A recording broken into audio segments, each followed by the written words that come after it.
Sorry about this, everybody. Perhaps something has pushed over the Gauri repeater, just like the elephants have pushed over this marula tree. Our technical team is rushing around madly trying to fix it, and we'll be back with you as soon as we can.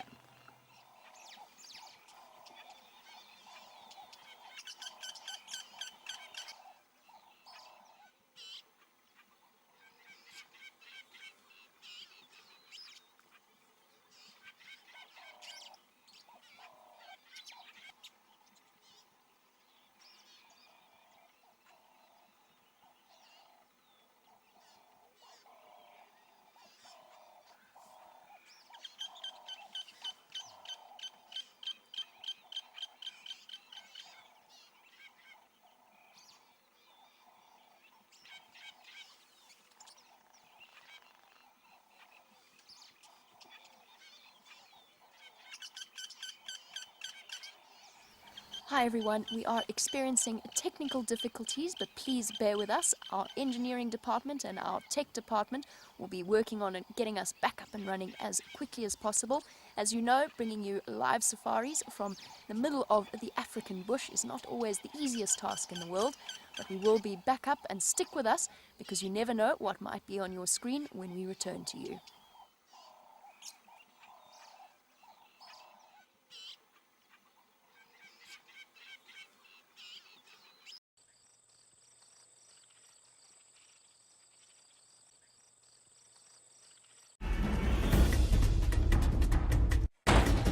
Ready.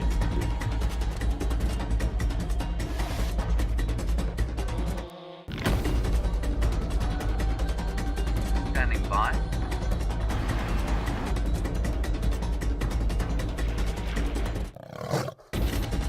Five, four, three, two, one. You are live, you are live. Good morning and welcome to the middle of the African bush here on Djuma Private Game Reserve. We do apologize for the tech difficulties this morning, but we have been out and about spending time with the incredible Nkahumas and two Birmingham boys. Lots of activity happening here at the Buffalo Kill. Lots of playing. The males just chased a female off the carcass and getting a good feed. We are literally surrounded by little lion cubs. And as you can see, there's not much left of that buffalo. Oh, here comes a little horror. He's coming to inspect us by the looks of things. Oh, look at the power of that male. He actually moved the whole carcass. I was quite surprised they didn't drag it into the shade yesterday. And everyone's got full bellies and was feeling a little lazy. There you go. Good morning. My name is Brent. I have Dangerous Dave, the objectified dish, on camera today, and we are looking forward to a spectacular sunrise safari. James and Brian are out looking for leopards in another part of the reserve, but for the moment we're going to sit tight with the Nkahuma Pride. Remember, this is a live African safari. You can send us questions by using the hashtag SafariLive, or send us an email to questions@wildearth.tv. Now, we had that incredible dust storm and incredible winds last night, and we'll keep on that curve. Come out a bit, Dave. There's to the left. There's an attack about to happen. There we go. And there's this cub who's not facing, and another cub who's looking like stalking. Are you going to do it? Ooh, thinking about it. Nice cool morning, so the cubs are very, very active, playing around, jumping on each other, jumping on mom, even jumping on a Birmingham boy occasionally. See, there's the stalk. And he's going for the littley. Ooh, there we go, isn't that cute? So that's one of the older cubs and the younger cub.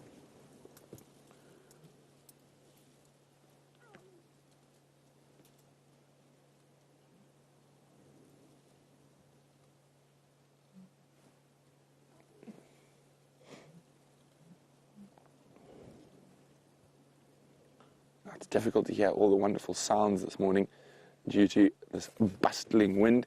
The wind has not stopped overnight, and it is a very chilly morning, but that's great for the lions. Oh, look at that. He's pulling the whole carcass over, trying to get to what little meat is left.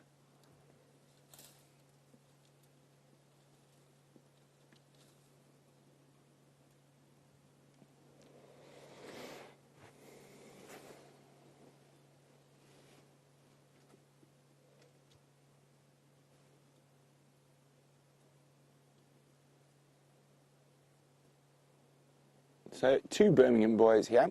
We did see a third on yesterday's sunset safari, about 2 kilometers from here. Morning, Jared. Jared says, this is amazing. There are lions everywhere. Indeed, there are. There are 5 lionesses, 8 cubs and 2 males, 16 in total, spread all around us.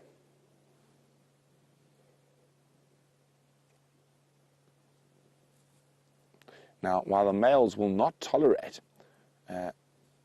generally a female feeding at the same time as them, they are tolerant of the cubs, as we can see, although that cub is more playing with its food than actually eating. It's pretending it caught the buffalo all by itself.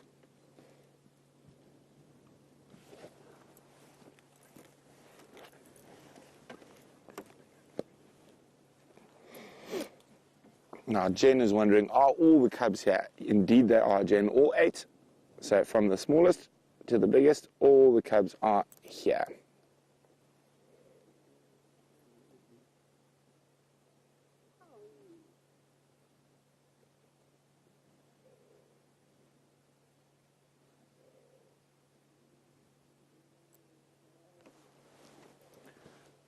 So we are hoping for a bit of sun to break through the clouds. The sun has risen over the eastern horizon, and hopefully we're going to be getting some magnificent light on these lions shortly. There's a bit of cloud cover, but it's breaking up quite nicely. So I think we're going to be in for a treat in about 10 to 15 minutes. I think the light's going to be really good.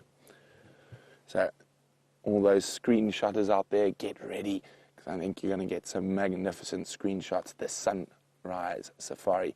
Remember to share your screenshots with us, and you can do that by popping them on our Facebook page, which is Safari Live, or share them on Twitter with the hashtag Safari Live.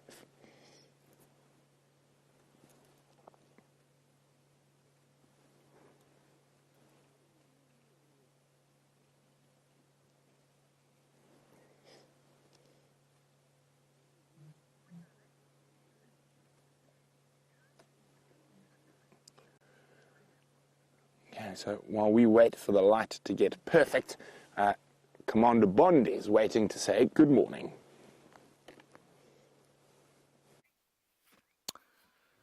Good morning everybody, and please excuse the fact that I sound like James Earl Jones during his prime. My voice was a little bit crackly yesterday, and now it is just very deep. I hope you are all very well today. Hello, Brian. Hello, James. Brian is on camera today. Brian has got a massive case of hay fever on account of the fact that most of the soil in the Lowveld was put into the air by a very, very hard wind yesterday afternoon. My name is James, for those of you who don't know, and for those who don't care, I'm so sorry. Our plan today is to head down south. We've had some tracks of Karula already, and many of you told or would have seen her on the Nest Cam at about 20 past 10 yesterday evening. Her tracks came up the Milwaukee drainage towards Djuma Dam. Then we picked them up. We picked the tracks going that way. We haven't found them coming back this way. But I wonder if she doesn't have a kill somewhere down here in the drainage system. So that's going to be our general plan today, to see if we can't find that. We're as live as Brent is. Sorry about the delay. So please talk to us over the course of the next 2 hours, 3 hours. Hashtag Safari Live if you're on Twitter, or questions at wildearth.tv if you want to talk to us on the email. Brian, have I left anything out? Yes. Ah, the thumb. What is the thumb today, Brian? Oh, just a fat tie.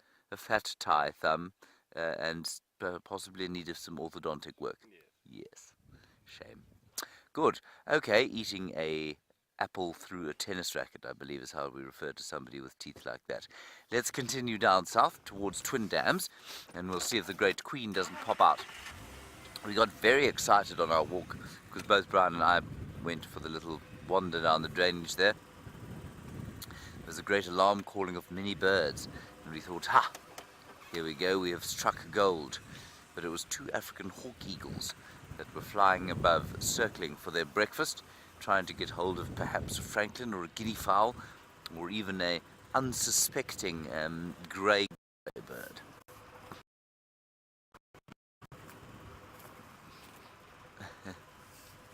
Hello, Shelley. You say if we don't have any luck with Karula, can we do a hyena den drive-by?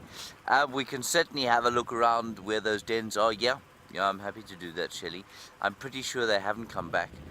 Maybe, but we don't know that one of the females, perhaps a low-ranking female, hasn't come back to give birth or something like that. It's always worth having a check. Yeah, so we can definitely have a look at that. Good idea. Good idea. All right, Brenty is still with the lions. Let's maximize that time there and go back to see how the cubs rejoice.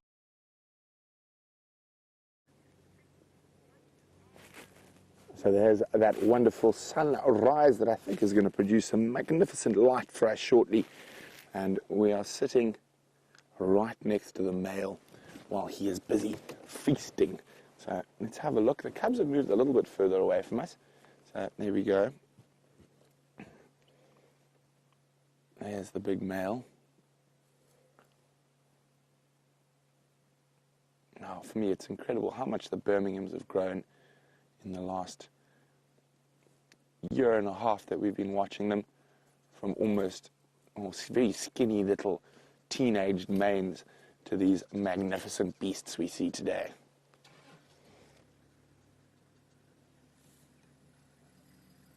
As you can see, the light is getting better. What we will do is we will move shortly, try to get a better view of the cubs, but let's just focus on the big boy. They seem to have stopped playing a little bit. Ooh, just look at the back quickly, Dave. You see the male furthest away, the cub is climbing on him, but he's not looking too impressed with him.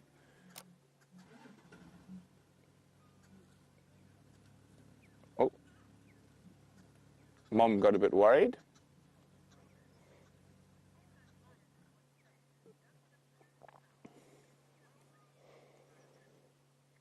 Now, Robin says, with all those lions in one place, doesn't the smell of all their defecation become overwhelming? Well, not too bad, Robin, but I think probably when it's a bit hotter this afternoon, it's going to be quite bad, but it's still worth it because we get to sit with lion cubs.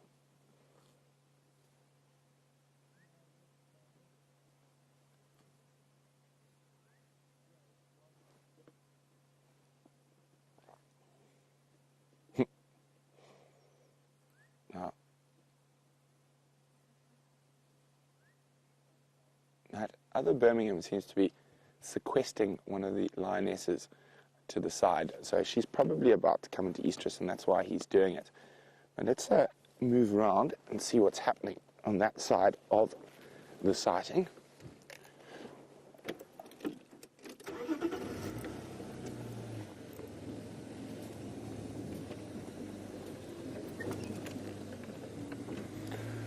So remember, questions at wildearth.tv or use the hashtag SafariLive on Twitter if you'd love to know anything about these incredible lions, what they've been up to, a bit of their history, and what they might get up to today.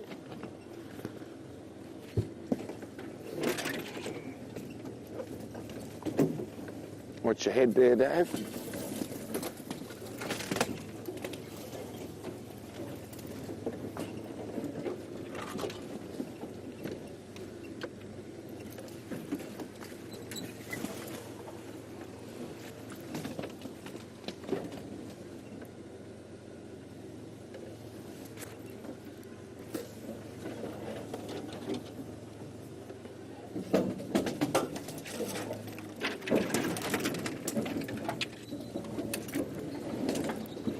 Now, oh, there's the missing lioness. I wondered where she was.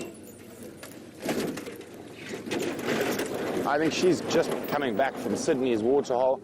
She went to have a drink, and there she's popped out. Now, there's some interesting dynamics happening at the moment.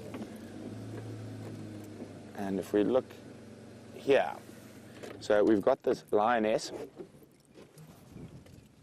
and the one at Birmingham to the left, and he's not letting her anywhere near the other male. So she's probably about to come into estrus. Oh, there we go. You can hear this lioness who's walking and calling. Oh, get ready. I think there's going to be a cub attack. Hello, Mom. Missed you, Ma.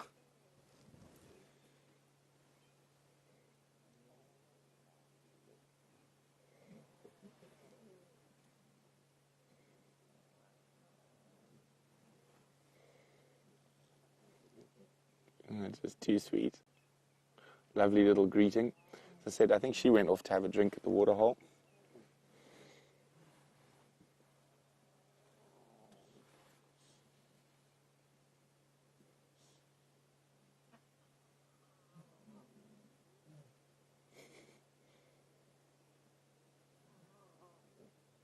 Isn't that just lovely?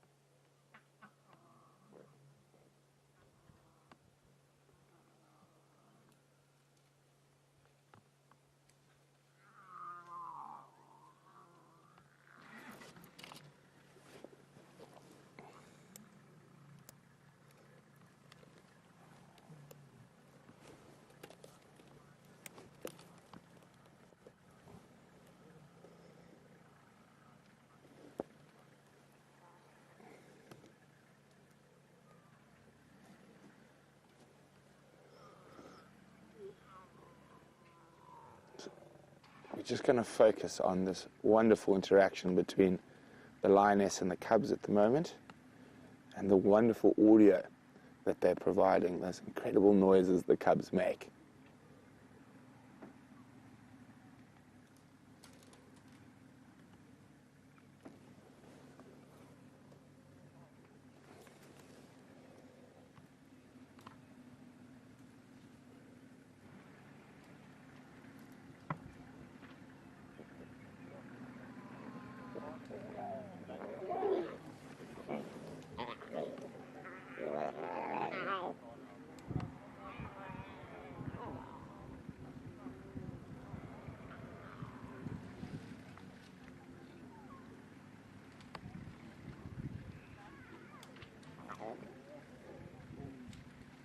There's a little argument about milk there that caused that, all those noises.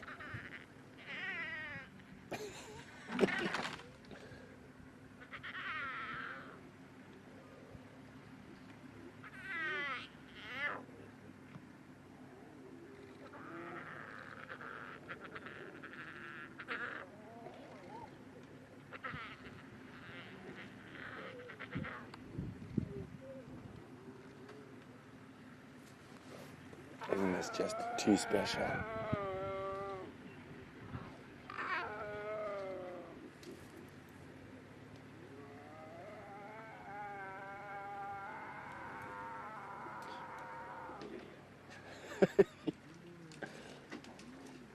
Serious complaints going on.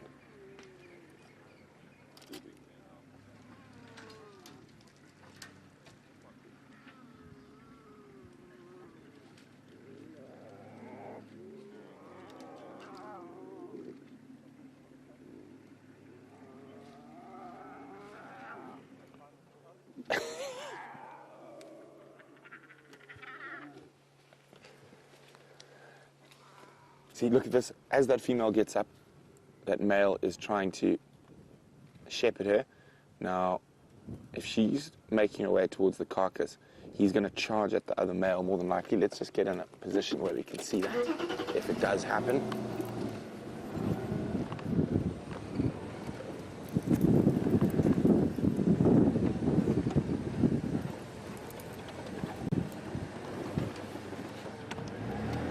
Oh dear.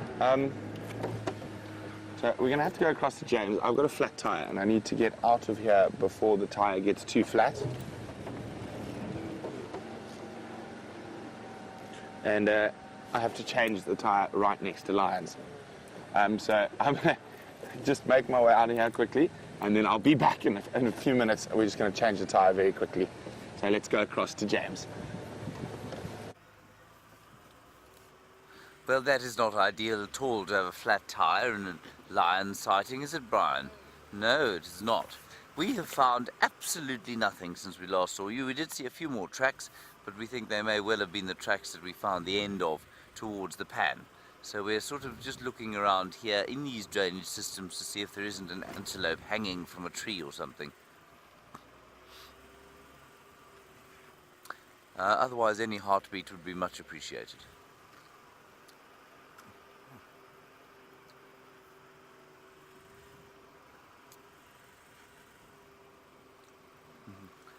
Hello, Ali. You say that you say that we say that we walk around on foot, and are we not afraid that the animals are going to stalk us for their breakfast? Ali, the temptation, of course, is to answer you in a fairly flippant manner and say that no, the animals have had their breakfast already. Ali, we are not afraid of being stalked by the animals because we know how they perceive us. As human beings, they see us as a predator, so they are by and large very afraid of us. So that is why you can walk around here relatively safely, and the chances, if you are going to come to harm, it's going to be because you've cornered an animal and it feels so afraid of you that it cannot get away, and so it's going to attack. So even something like a buffalo or an elephant will move away from you if it can, rather than attack. I think for many people the thought of being out here on foot, the thought of predators, perhaps lions and leopards, is the most scary thing for them, but they almost universally see us as frightening, and they'll move away. And as long as you're able to pick up the signs that they give you, so for example, if you see a leopard and it growls, or a lion and it growls at you, and you move away, then you'll be fine. If you don't pick up on those signs, or don't pick up on, say, some alarm calls of birds in some thick bush, and realize that the tracks leading in there could perhaps be leading to, I don't know, a lioness on cubs or something like that, then you can get yourself into trouble. So the training we do is very crucial and very important to keeping us safe when we are out on foot. But yes, it's actually relatively safe, if you know what you're doing out here, to be on foot. Good question. Now, that there on this tree was made by a heartbeat. Fortunately, where that heartbeat I don't know. You can just see how the top of the tree, I would get out and show you, but I can't actually reach it. That is a good, what, Brian, 7 feet. At the top there, probably 9 feet off the ground. And that is mud that has been rubbed there by only one animal. A large elephant has sprayed mud on himself and come and scratched his skin against this old knobthorn tree. In fact, it's an old leadwood, I think.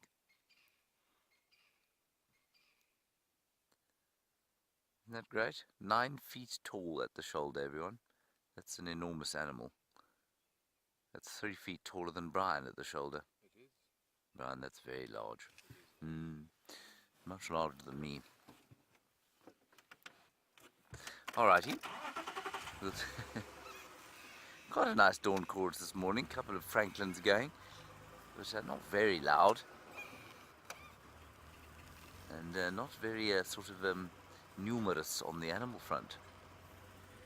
But it is gorgeous. The light is particularly gorgeous because the cloud is dispersing it. Amazing storm we had yesterday. Well, not rainstorm, sort of wind and sandstorm. There's our first heartbeat. No. Hello, Birdie from Georgia. What an appropriate question you have for your name. You say, how many species of birds do we normally see on a drive or per day? I don't know. I've never counted them.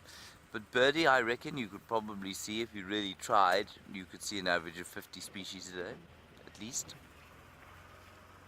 There is a total bird list, including vagrants, which are animals that just come in, at least birds that fly in very briefly, so they're blown in on a storm, or maybe there's a year where there's massive rains, and so you get odd birds coming in here, and they would be classed as vagrants. you get a total bird list here of about 250 species. So that's pretty good.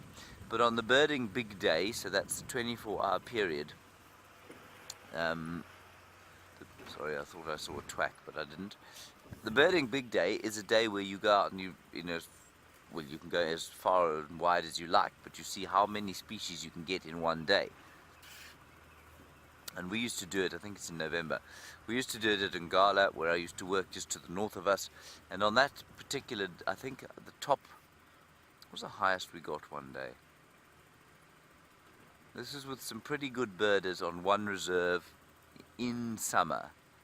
I think the highest we ever got was about 150 or 160 species.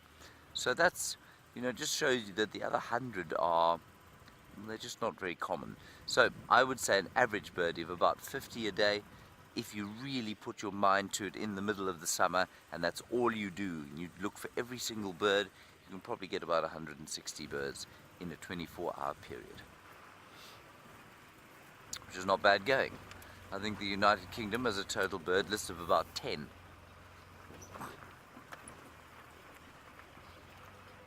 Not sure what Australia's. I'd love to know what's Australia's total bird list. South Africa has a total bird population of about 950. The Kruger Park, you can see about just over 500. And in this area about 250 if you're really lucky. I'd love to know what the Australian bird list count is. What you got? Ah, Gymnogene in the tree. Well spotted, Brian. Brian leapt out of his seat like a scalded cat. That Gymnogene is trying to filch some kind of nestling out of a hole, I think. Let's sneak forward. Maybe a squirrel. Don't want to frighten it. There it goes. The light is just very horrible there. How's that, Brian? Beautiful. So that is an African harrier hawk or Gymnogene.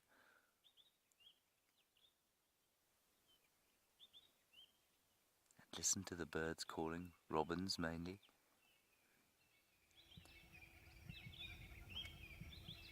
It hasn't actually got something, no. It's looking. Now, normally it is filching nestling birds out of tree holes, but at this time of the year, not many birds are nesting. So it's probably likely to be squirrels, maybe lizards, maybe the old snake that's coiled up inside one of the holes.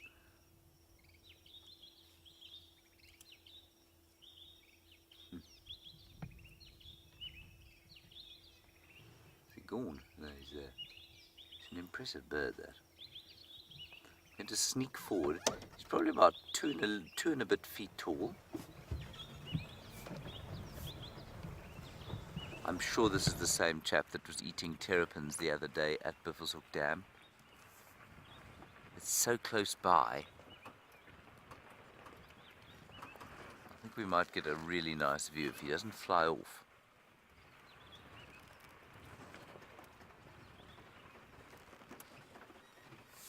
Yeah, he's just searching in every single hole on this tree. How's that, Brian? So that is the African harrier hawk. Let me just quickly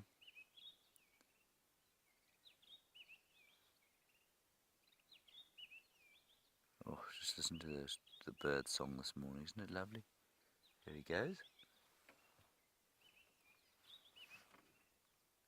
He likes to be behind the sun, doesn't he?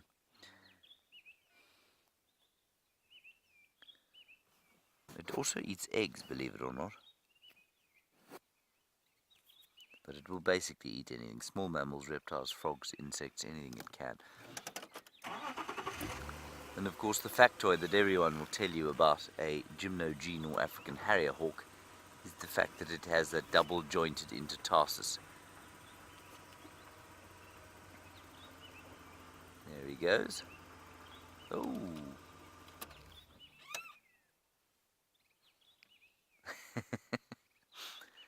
Now, the tarsal joint, of course, I suppose you might look at the leg and say, oh, that's the knee. but it isn't actually. It's actually the equivalent of your ankle joint. That intertarsal joint. And it can bend both ways. So you imagine you had an ankle that could bend frontwards and backwards. Oh, listen.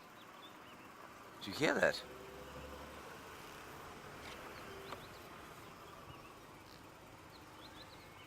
Listen, listen, listen, it's calling.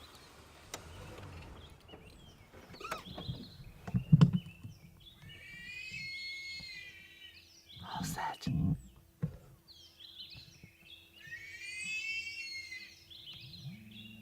I don't think I've ever heard that before. I can just see it there. I'm going to sneak forward. Do you see it there, Brian? No. Hello, Bob in Australia. Thank you very much for your answer. You say that Australia has a total species list of just over 900, including vagrants. It's in that Balanites tree somewhere. I think in the middle there.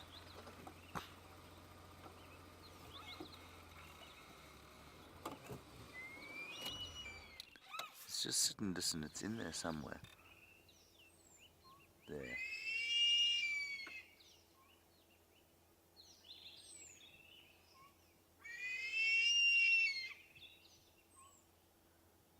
I don't think it's in the picture there. I'm not sure. Oh, there it is. Yeah. You can just see its bright red face. Yeah, look at that.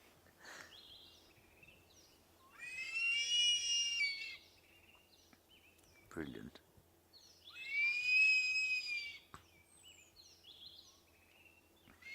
So it flushes that pinkish colour during social interaction or during breeding season, possibly also during stressful times.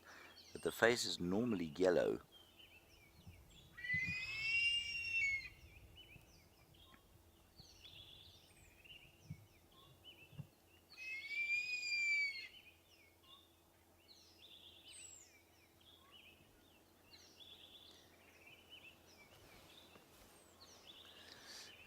Hello, Marianne in Texas.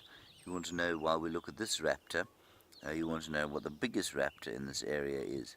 Well, this one is just over 2 feet tall and has a wingspan. I'll just check what the wingspan is for you quickly.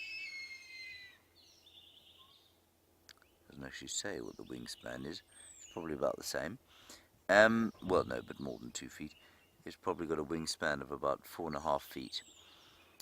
The biggest raptor that we get out here is surprisingly not the Marshall eagle, which I'm sure many of you perhaps thought it was. The biggest raptor we get here is something called the Cape vulture. Now, the Cape vulture is not commonly seen here. It breeds up in the mountains just behind Hoedspruit there. And it is more than 3.5 feet tall. It's just over a meter tall. Sorry, just under 3.5 feet tall, and weighs about 9 kilograms. So that is a massive, massive bird. I'll just try and find its wingspan. Is 2.55 meters, which is in feet. What's that, Brian? It's about 7.5 feet. It's about 7.5 feet. 7.5 feet at the wingspan. And then the second biggest is probably the lappet-faced vulture, which is pretty much the same size actually, but apparently individuals of the Cape vulture have been found that are bigger than the white-backed. And it's a bit shorter. It's a bit shorter, a bit lighter, but has a slightly longer wingspan than the Cape vulture. Amazing. In fact, it's got a wingspan of 2.8 meters. I mean, that is massive. It's almost a full foot longer. It's almost 8 feet. So lappet-faced vulture and Cape vulture would be the two that compete for the largest raptor in this area.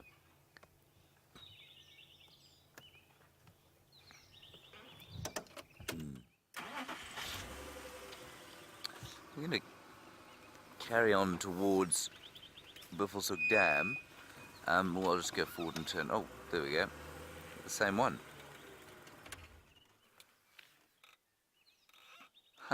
How's this? This is amazing. Laura, you're absolutely right. You say there that it's fascinating that his face is not flushing red and yellow, that it is staying yellow, red. And you say it must be full breeding season. I think that's exactly what's going on here. And I think that's exactly why he was calling like he was. Just go around the corner here.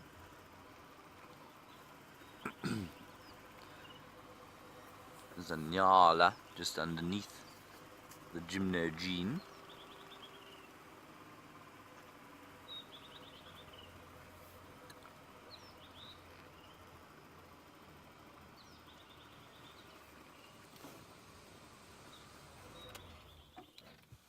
Oh, that's nice, isn't it?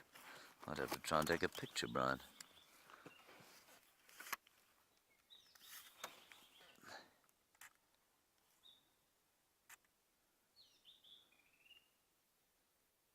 He's trying to find something in a hole there to eat.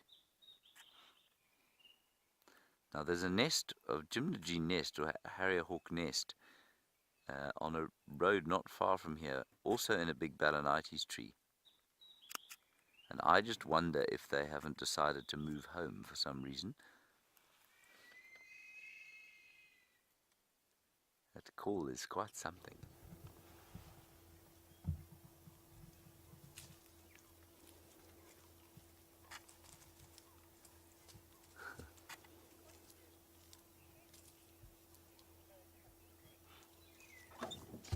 Shelley, you say to these birds hunt snakes. They will eat snakes, yes, happily eat snakes.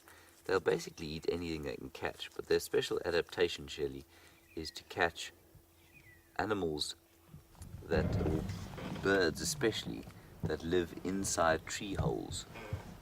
Because they've got very, very flexible legs, or tarsals, ankle joints, which allow them to reach into tree holes.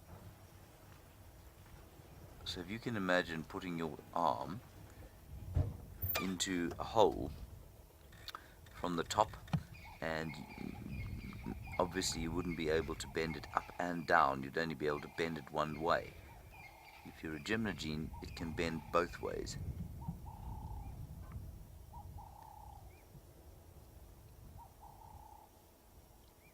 Very red face, not just a sort of pinky colour, it's properly red. So I'm sure it's breeding season.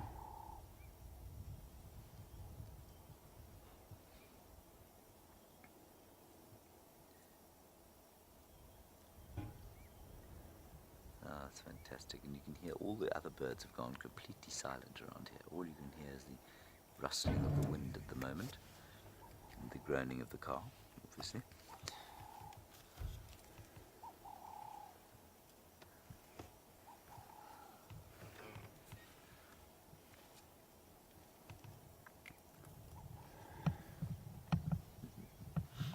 Straight over the top of us again, and into the sun. How very marvellous, Brian. Wasn't that nice? That was fantastic. Very. Okay. Let's continue on our way. I think we're going to do a brief pass over Buffelshoek Dam, see what we can find there. Maybe Kurula. Right. Brent Leo Smith, unlike the pit crew of the Mercedes Formula One team, has managed to change his tyre, but it did take longer than 7 seconds, and the cats have gone to sleep in the meantime, so let's go and have a look at them.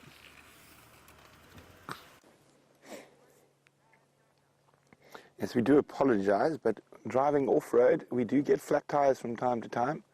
So rather than have a completely flat tire within 4 meters of the line, we decided it was more sensible to dash to safety, change the tire, and then come back. And unfortunately, yes, everyone's gone to doo-doo while we've been gone, except one male line still on the carcass.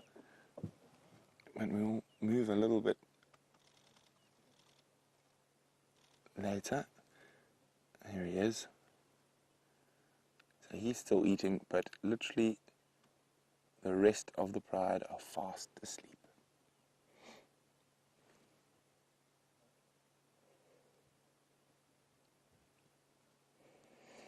Well, I know it wasn't quite 7 seconds, but I do feel Dave and I did a very good job. I think it was under 5 minutes. And unlike the Mercedes pit crew, whose wheels are very close to the ground, I suppose, also ours, but ooh, he's pulling the carcass.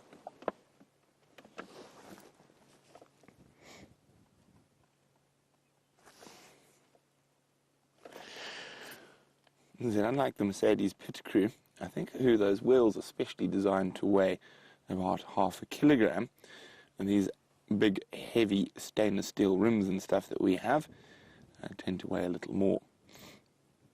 But we got our morning gym.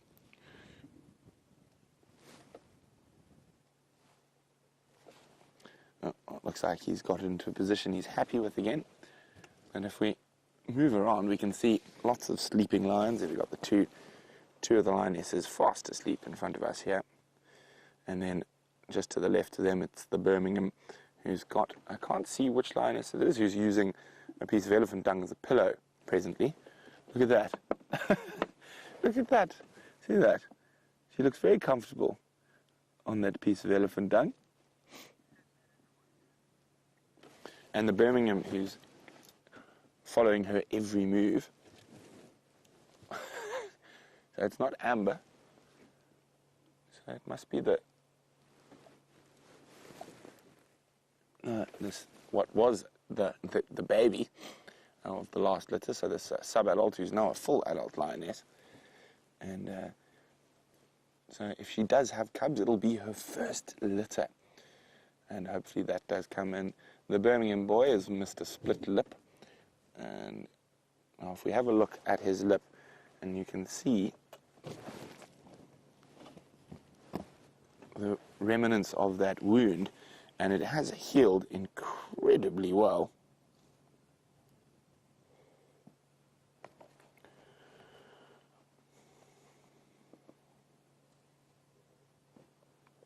And probably, it's actually this work cycle, so not even that long ago, that was quite the gaping wound.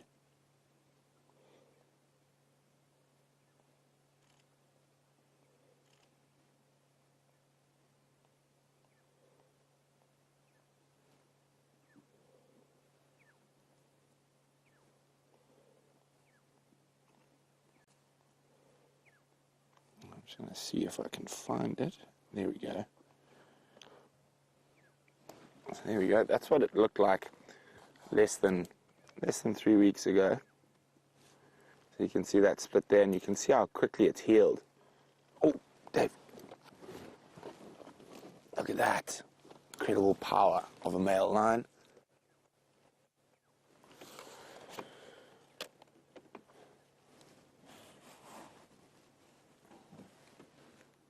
Look at that. It's amazing how strong male lions are.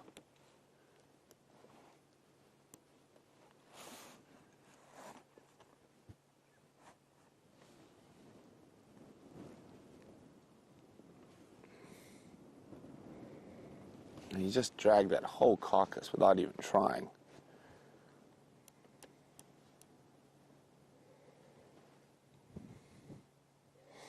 I said, not much left, quite a lot of skin still, but there is meat underneath it, and that's what he's after. Andrew is wondering how much lions eat. Well, Andrew, they're able to gorge themselves in a single sitting, eating about 60 pounds of meat. But on average, if we take all the kills they make in a month, they eat about 14 pounds a day.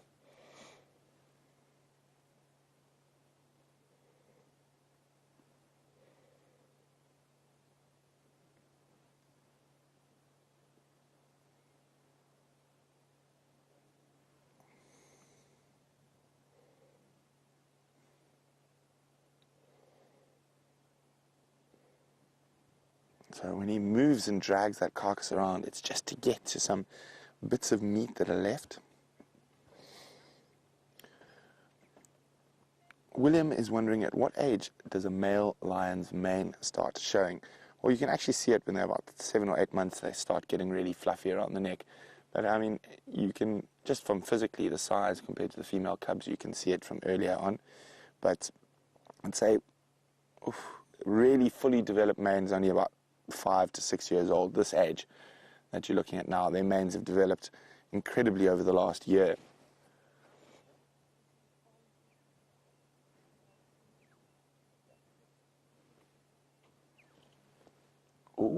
Oh. Now, she looks like she wants to go back to the carcass, but if she does that, there could be some interesting interaction between the males. So get ready. He might be a bit of a male lion fight shortly. Can you hear the growling? Oh, sorry, my head's in the way. But she's decided not to get there. But the growling started immediately from the male on the carcass as soon as the other male came closer. But she's been slowly working her way towards the carcass.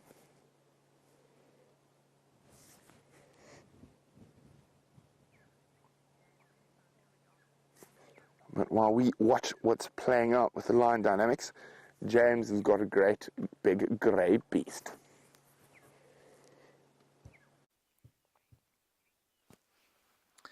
I bet you thought it was an elephant, everybody, but it isn't. It's a hippopotamus, and it's just come out of this, I nearly used the term water, but for what it's just come out of, water is an inappropriate description.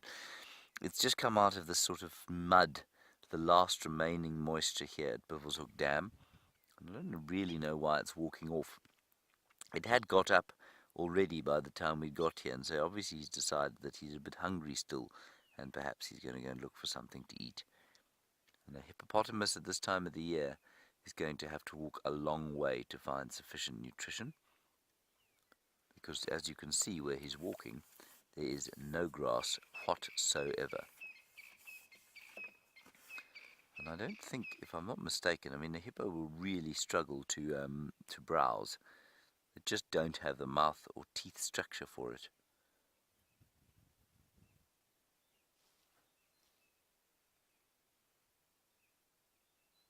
Poor fellow. Really, this is a very difficult time for hippo. And I had a message from Sam Chevalier the other day, who many of you will remember.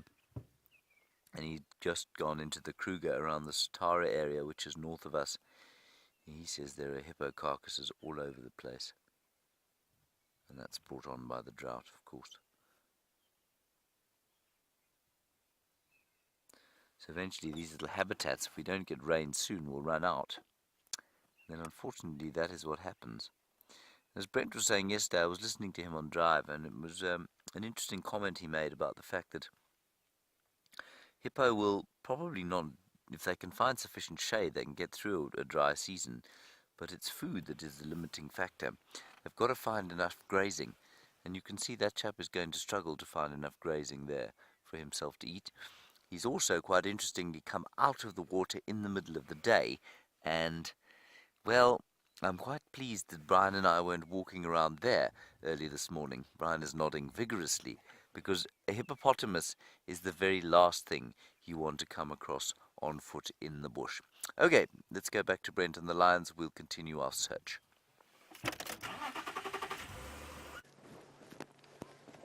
So we've had a swap over of males. So the second male, oh, look at this. This is going to cause something. Get ready, guys. So she's immediately gone to flirt with the male who was feeding, who the other male's been protecting her from. So I'm just putting my head down. Now there's growling. There could be a bit of pandemonium shortly. As soon as that male started feeding, she's like, yes, escape.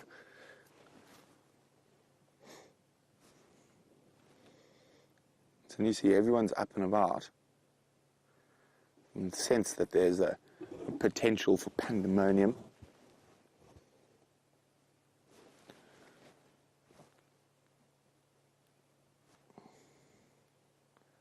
Okay, it all seems to be calming down again.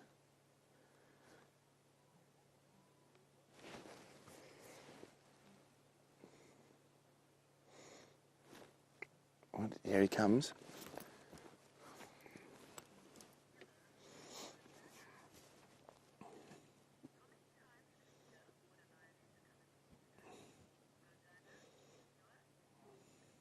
Okay, so status quo seems to have been reached again. Now, a huge welcome to Rosanna in New Zealand, who is a new viewer. Welcome to Safari Live, Rosanna. Now, Rosanna's wondering how many times in a year will a lioness come into estrus. Now, that is very dependent, Rosanna, on what's going on. If they've got cubs, they will take those cubs through to adulthood, which is about 3 years old, before they come into estrus again. But if the cubs are killed, they'll come into estrus within 2 weeks. So they are able to come into estrus frequently. Their gestation periods are also very short, only about 90 to 110 days. So they are able to produce cubs quite quickly if they lose cubs.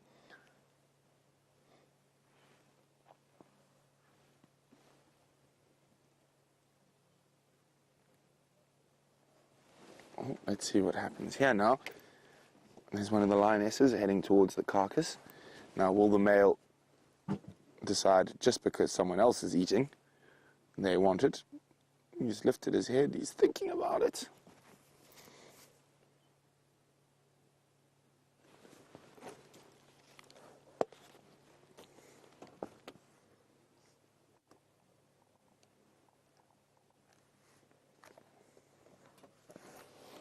No, it doesn't look too stressful. Well, there we go. And you can see they've got lots of big fat bellies. But this cool weather will definitely suit them. As it gets warmer during the day, the lions will become less and less active as they need to digest. And they have quite a lot of trouble dispelling heat. They're unable to sweat like us, so they have to pant and lie in the shade.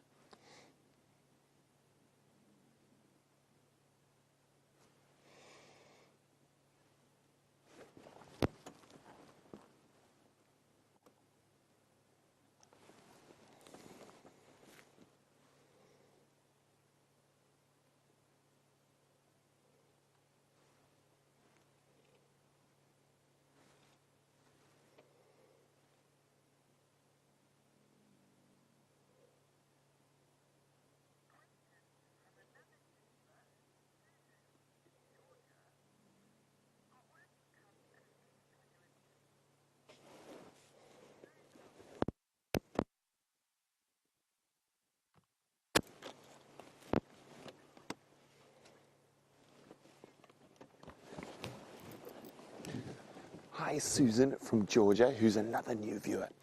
Susan says, at what age will the cubs start eating meat? They seemed curious about the carcass yesterday, but not really that curious about the meat. Susan, all these cubs are eating meat. They can eat meat from about 6 weeks old. The problem is that they're so fat at the moment, and they're coupling the meat with mother's milk, that they're not as entertained by the carcass. But when this kill was first made, when James came here yesterday, Sunrise Safari, they had been stuck in. They were apparently covered in blood. But you can see why. They've got multiple sources of food. There they are, suckling on mom. Well, not all of them, but one of the nice things about being in a pride, and also in a pride where there's quite a few cubs of the same age, lions practice allo-suckling. What this means is that all the females who have cubs will suckle the other females' cubs. It's one way to ensure if maybe one female's not producing as much milk, that the cubs will still be cared for. Now, there's some very interesting studies going on at the moment that seem to lead towards the fact that lions will almost sync their estrus cycles, or have estrus cycles very close to each other, the females in the pride, so they are able to practice allo-suckling. So there can be multiple females all producing milk when the cubs are at a milk drinking age. Now, they're only weaned at about 6 months, but they become less and less dependent on milk after about 3 months, 3.5 months, 4 months maybe. But at the moment, they still are very dependent on milk.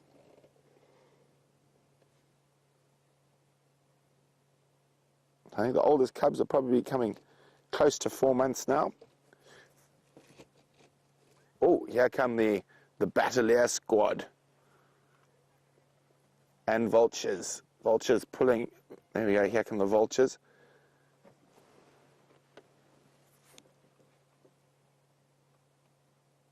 Well, just beyond our view, you can see there at the top of the screen, just behind the bushes, there's a vulture sitting on top of a dead branch.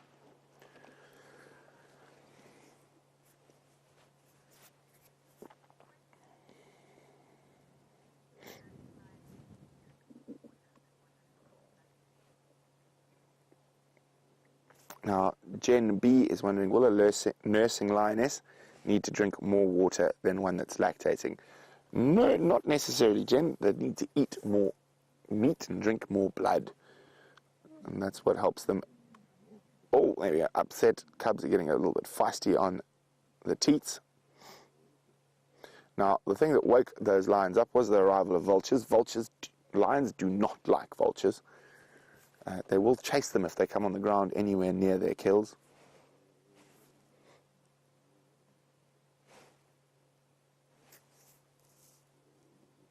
Now see, the one who stood up, now all, there's about 5 or 6 little cubs all trying to feed on 4 teeth, so this could be quite noisy.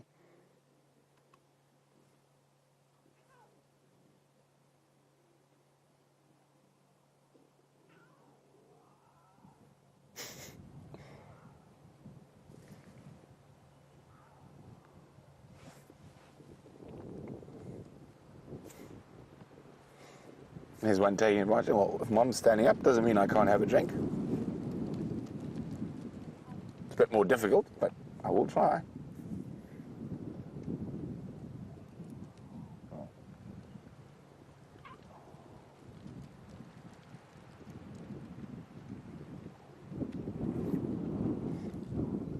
Oh, there we go. Hi, Ma.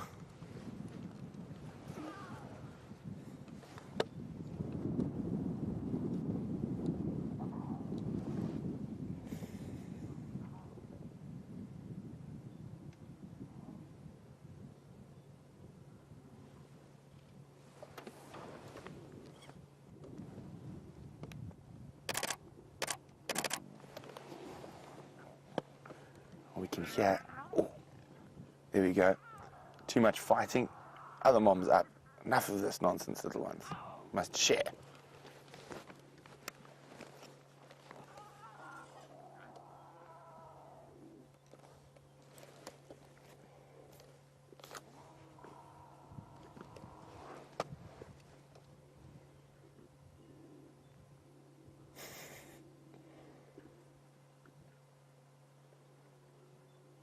So you see that lioness, that one there. You can see how her ears are going a bit flat. She's getting a little bit irritated with the clubs. She might snap at them. Tell them to behave.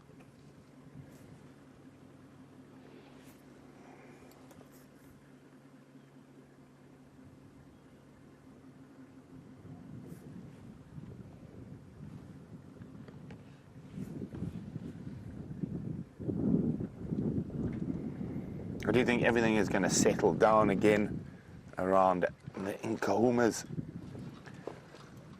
We'll just see what happens, but we're probably going to move out, let some other people come in here. We will try and maybe come back before the end of the safari. So we're going to leave the Nkahumas to enjoy their nice cold windy morning and see what else we can find out here. While we do that, let's go see what James has been up to.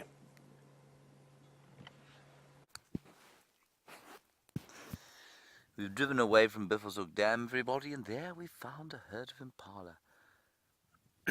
This isn't the first herd of impala we found. I know Brian and I found 2 herds of impala. Such is our immense skill. The first herd had some youngsters in it, at least some older females in it. This one's got some youngsters in it.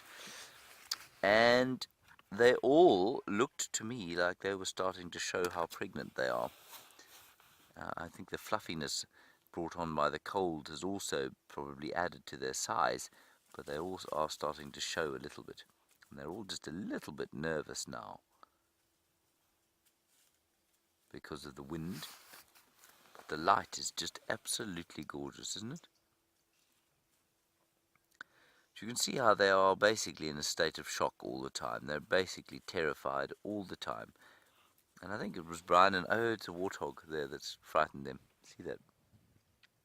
That's why they got nervous. The pig or hog obviously came out from somewhere and gave them a fright. Let's go back a bit. I think Brian and I were discussing the other day about whether they actually feel afraid. Hello, Laurie. I'd love to show you an impala lily, but I don't know where any are. This is, of course, the right time of the year to find flowering impala lilies. So I'll keep an eye out. An impala lily, everybody, is sort of semi-succulent plant with a beautiful candy-striped sort of pink and yellow flower. It's beautiful. There's the pig as well. You see the pig looking at us, Brian? See the peltiform bush? To the right, underneath. Very well hidden.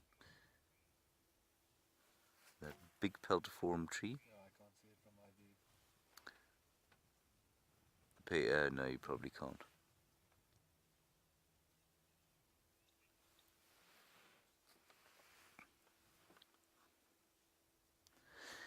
And I was just back to the sort of fear thing. I've read various bits and pieces about whether or not they are sort of in a constant state of shock, and some say they are and some say they aren't. But you can imagine, in order to stay alive out here, you've got to be pretty much on the edge of an adrenaline rush all the time. And then we had a discussion with some viewers the other day who asked about post-traumatic stress disorder and whether the animals out here suffer from it. And I don't think they do, you know. I think that they have obviously evolved to live in this environment where they are in constant threat. And if you're an impala, you are flavor of the month for lions and leopards and cheetahs and wild dogs and just about everything else. And so you don't necessarily feel, you never know anything different. And so I've no doubt they produce an astonishing amount of adrenaline during the course of their lives, but at the same time, their bodies, their adrenal glands, and I think is it cortisol is the hormone that deals with adrenaline in the body. I think they probably produce much more than we do, for example, and therefore they can cope with it. Now, the human being, post-traumatic stress disorder, is brought about by stress or trauma that is not within the natural ambit of our lives or our experience. So if you think of those poor souls in the trenches in the First World War, and the amount of post-traumatic stress disorder they experienced, or anybody who's been in a conflict where bullets have been whizzing over your heads and you've watched people dying, that's not the natural order of things. And so it's not surprising that human beings have that post-traumatic stress problem. Because these impala, of course, in the same way that their diet doesn't make them sick, in the same way that their lifestyle doesn't make them sick, this is how they've lived for millions of years. And it's only we as human beings that have, with our modified lifestyles and our super uber stress, that have created situations like PSTD, cancers, I think, diabetes, and all forms of mental illness. So our bodies have just not biologically adapted yet, perhaps, to the lifestyles that we've made for ourselves.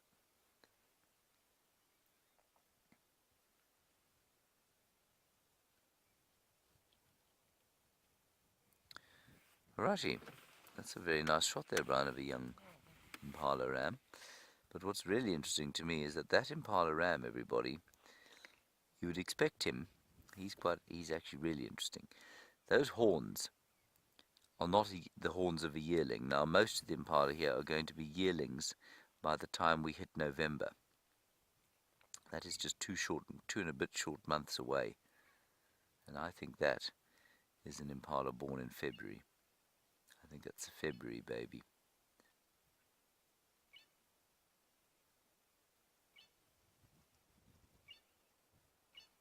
And just in the background you can hear some drongos going yep, yep, yep, yep, yep, yep, yep. singing this wind you can also, I'm sure, hear rushing over the microphone. Strange weather. Alrighty, well done, Brian. Good job. Lovely impala sighting. Let's move on. Thank you, thank you, thank you.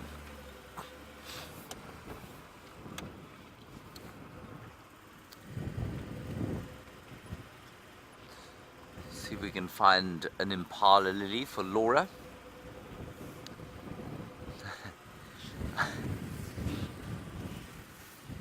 I once had a girlfriend called Laura, believe it or not, and I have an impala lily story about her. We went for a walk one evening. I was working down in the south of this area, and she wanted an impala lily, so I said, well, I know where there are some, so we come for a walk. And I was wooing her at that stage, and so we went out, and I mean, you're not really allowed to harvest wildflowers from the bush. I cut one. Now we found them, and I took a piece, and we didn't really know if they would grow. She turned out to be an utterly horrific gardener. It's another story. Anyway, we walked back into camp, and as we came back into camp, the owners came round the corner. They were about to go on a game drive, and I was struck by that sense of not knowing what to do, of awkwardness, where you know you've been cuffed doing something you perhaps shouldn't have, but is it serious enough to actually worry about, and would the owners worry about it? And I had this thing now behind my back, and I've no doubt in my mind they knew exactly what was going on, that I was wooing this young girl with an impala lily that I'd filched from a clearing on their land, and I think they found it very, very amusing to see my discomfort. Anyway, the impala lily died shortly thereafter on account of neglect from Laura. It's a good harbinger for how our relationship was going to go. Right, on we go to find some animals.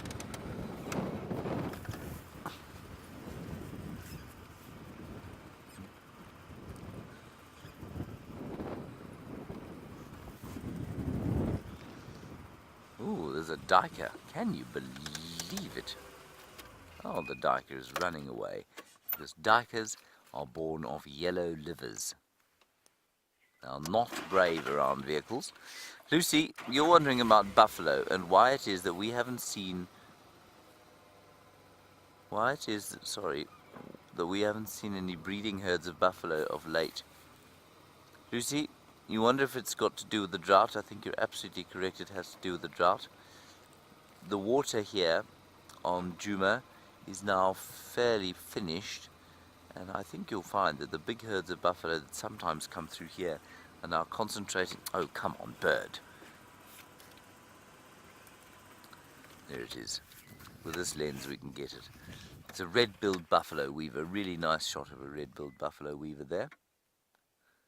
You can see its very nice red bill, you see.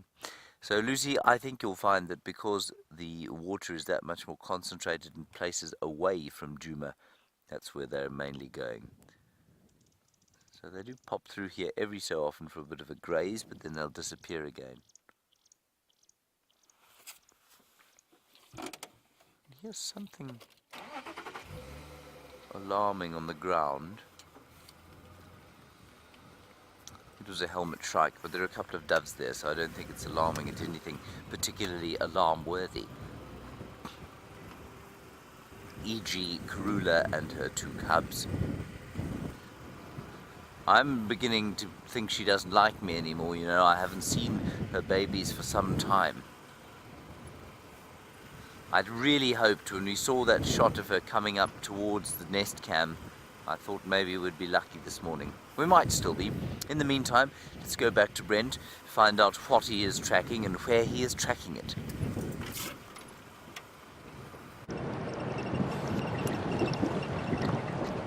So there's a report of male leopard tracks heading towards Triple M. So what we're going to do is we're going to hedge all our bets. We're going to start right up at the gate and work our way south, see if those leopard tracks have crossed out of Djuma. If they haven't, we'll follow them to Arathusa. If they haven't, we'll loop back and see if we can find where that leopard is hiding on Juma. Now, there's a very strong chance that that leopard is sitting pretty on a kill in a tree somewhere. This windy weather and that dust storm last night are ideal big cat hunting weather. So if we don't find any tracks crossing, there's a very good chance that that male leopard has got a kill and is sitting somewhere in the block between the access road and Impala Plains. We're just going to double check that he hasn't crossed Triple M first.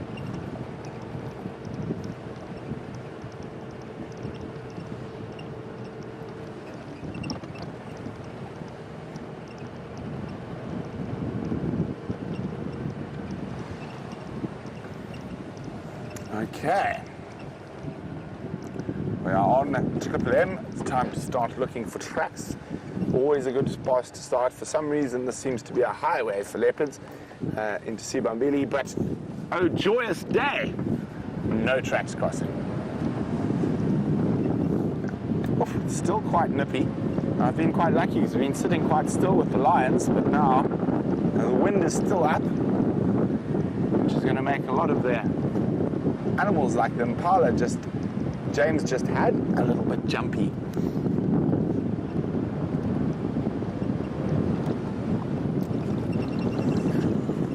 Oof, chilly. Time to zip up.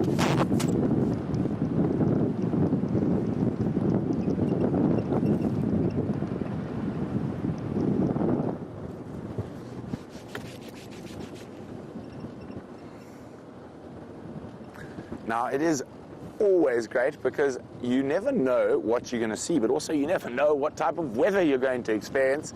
And being out every day, we get to experience weather in all its facets. And last night, we had a first for me in the Sabi Sands, and it sounds like, since our viewers have been watching, a first for them as well. We had this incredible dust storm that just marched in from the southwest, and it almost looked like a monsoon rain coming towards us.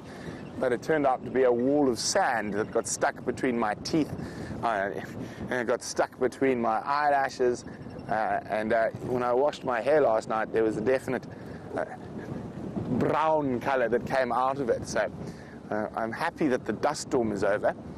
It was quite something to behold and created an absolutely spectacular sky.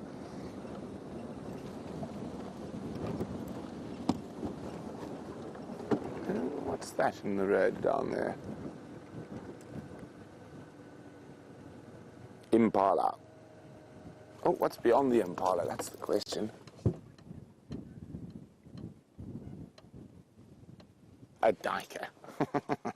Well, it's always worth, if you see a spot of movement in the distance, especially on a road like this, it's always worth grabbing the binos, having a double check, because it could be a leopard slinking across.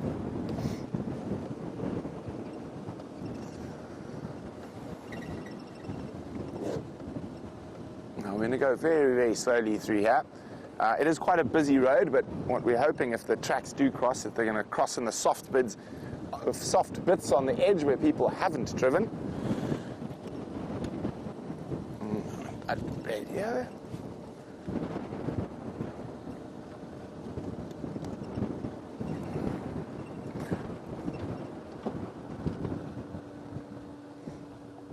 Now, because of that really strong wind at sunset and going through to about 9 o'clock last night, there's a big chance that those tracks from that time of the day will be very, very sorry, what have we got here? 1 track, 2 track. It's lions heading straight towards the carcass. They might have come here. There is a pan here for a drink, and it's about equidistant from well, actually, I think Sydney's waterhole's a bit closer, but maybe there might have been elephants or something there that would have stopped them drinking, so they might have come here for a drink.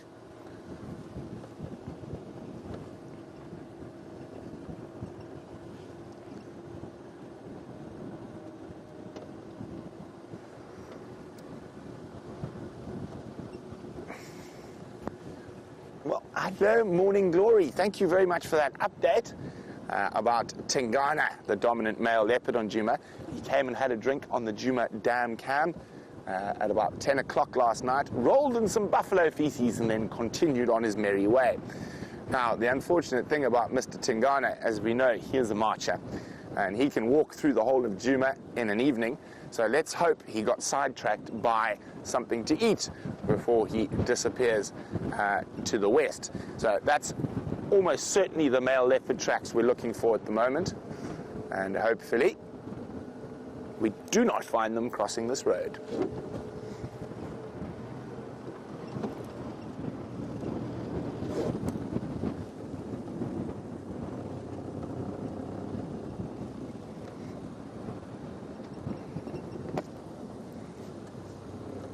Now, Lissa said because of that incredible sandstorm we had on the sunset safari yesterday, is it going to make tracking a little bit more difficult today? Yes and no. So any tracks that are not 100% fresh will have that lovely, or not lovely, but a fine layer of dust across.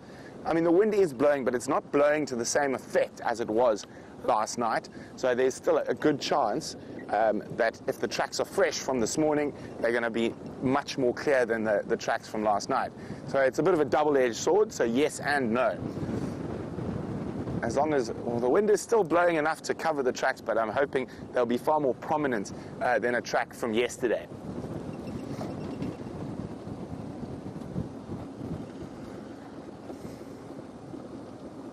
Now, one of Tingana's favorite routes is to go through here and head towards Red Dam. Unless, of course, as I say, he's managed to catch something, then there's a very strong, and with the weather last night, there's a very strong possibility that he is on Djuma with the kill because of the weather. Now, as our little impala scuttle off in the wind, James has got a slightly larger antelope to show you.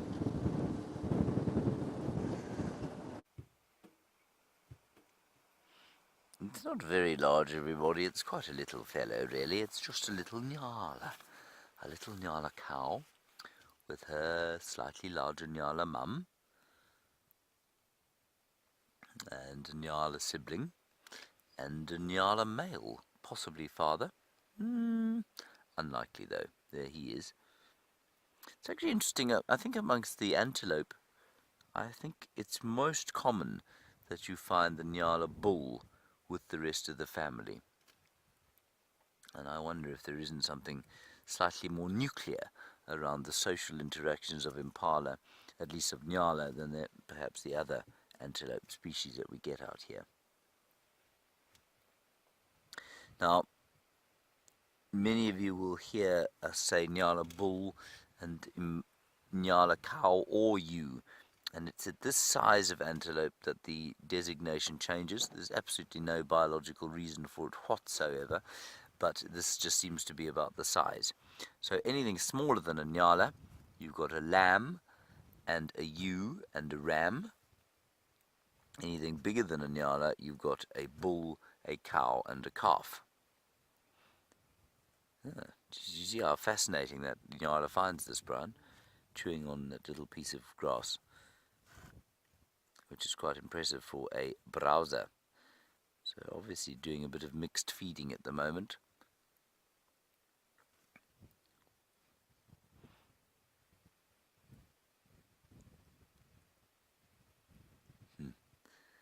And you can hear maybe in the trees the rustling of this wind. And the Nyala are very comfortable here. They'll just stick along in the sort of sheltered spots along these little tributaries of the great Mluamati drainage, enjoying the shelter offered by them. Seeing the leaves aren't even moving at all where the Nyala are feeding.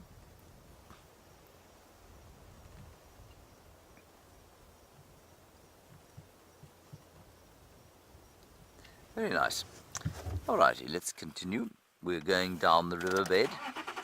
I'm heading towards my currently favourite jackalberry tree. It is my favourite jackalberry tree simply on account of the fact that it has so many jackalberries in it, and therefore it has quite a lot going on. We've had many things in there, many birds, and often monkeys, And we had some baboons there the other day, which is always hilarious. Watching baboons is like watching a natural sort of Monty Python skit. They're always doing utterly outlandish things to or with each other. And I suppose they're so funny because they are so very human.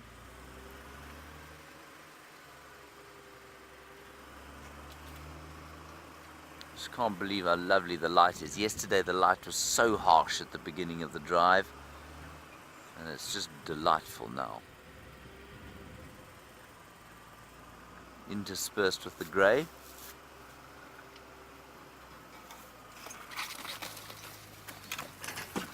Car's not driving itself like it's supposed to, Brian. No, no. I nearly had an accident. I'm sorry about that, Brian. Will you forgive me? No. Never. Oh. Oh well.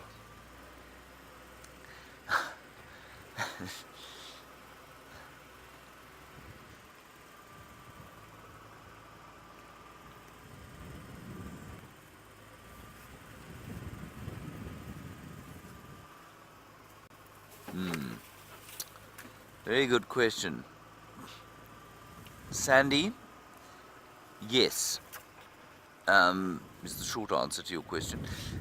Sandy's question, everybody, is a good one. She says, we're not afraid of the animals on foot, but what happens if you get too close to a predator and they start to get completely used to you, and they will start to not react to you on foot, and they become completely comfortable?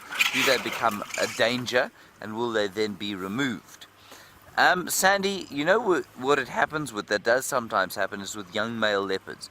Young male leopards become completely comfortable around human beings on foot, especially just when they go independent. And I don't know if you remember when Sindile was being left for a long time. Often we'd walk into the area where he was, and he would just sit and watch us, and then he'd approach us. And I remember when Jamie just first arrived here, she turned around once after having found him on foot, and he was walking up behind her having a look. He wasn't stalking her, he was just having a look. But what you find, Sandy, is that when they get older, as soon as they hit puberty, that leaves. That kind of comfort around people dissipates, and they become wild again.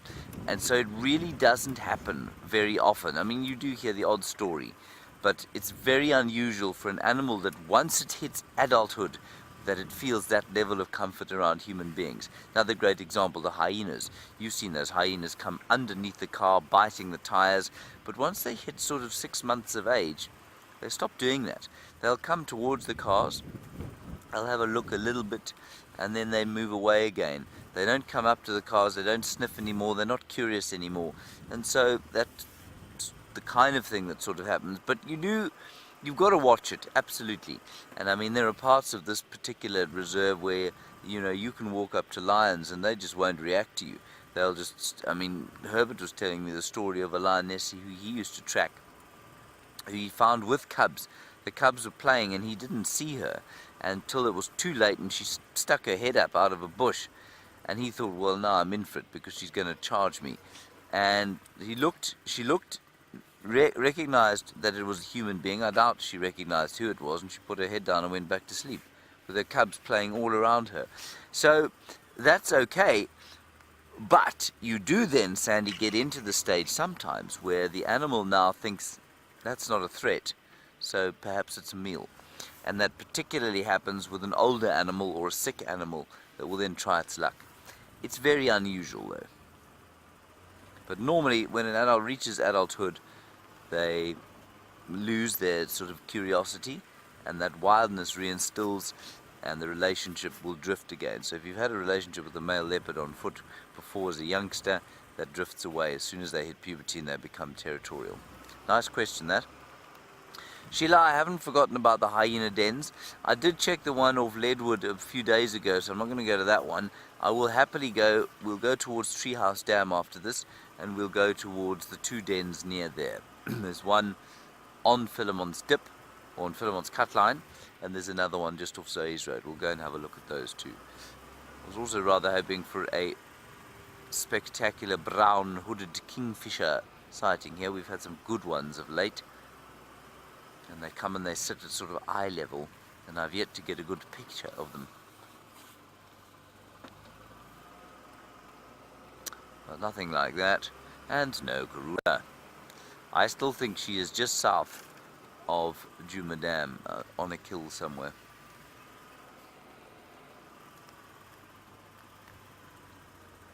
Oh. Brian, do you see the duiker there? It's just straight on the edge of the bank there.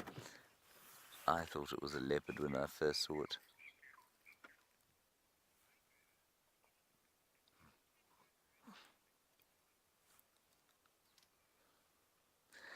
Hello, Herb. Herb, you say that I have made mention of the fact that some ground-dwelling birds don't go and roost in trees at night because they don't have opposable claws. Herb, you've made mention of the fact that guinea fowl, where you grew up, used to go and do that to avoid the foxes. Herb, many ground operating birds will absolutely roost in trees, and guinea fowl are one of them. Guinea fowl do have opposing toes. They've got a back foot. I was talking specifically about the coursers and the lapwings.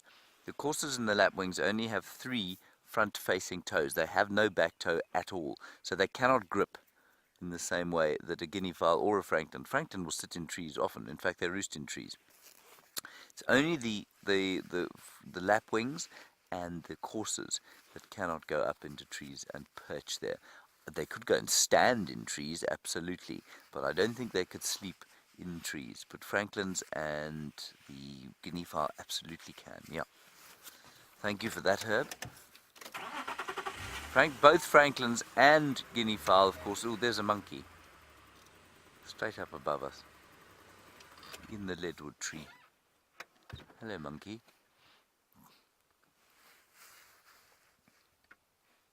You shall see him, Brian. I think he's hiding.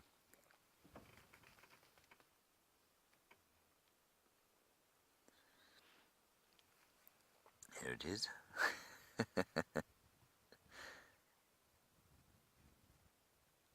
Oh, look at that.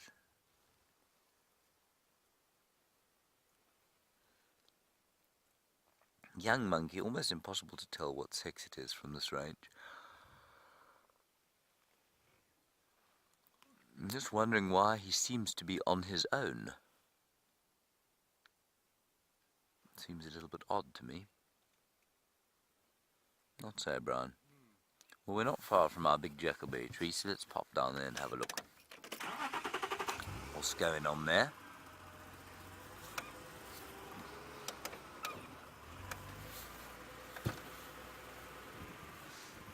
And look at this magnificent thing here as we go past. It's called a Scotia brachypatella, or weeping boerbean. And there are more monkeys in the top of it. I think it's a magnificent tree. You see the monkeys?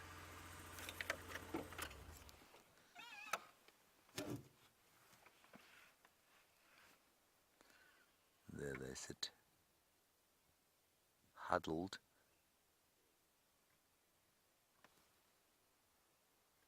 What was that?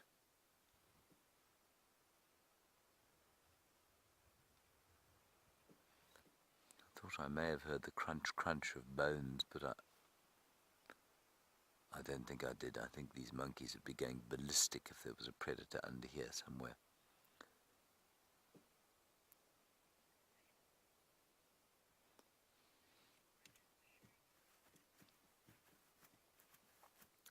Sorry, you say this monkey is showing me some attitude. Well, monkeys seldom do anything else. They are very cheeky things, and it's one of the main reasons that you've got to be so careful.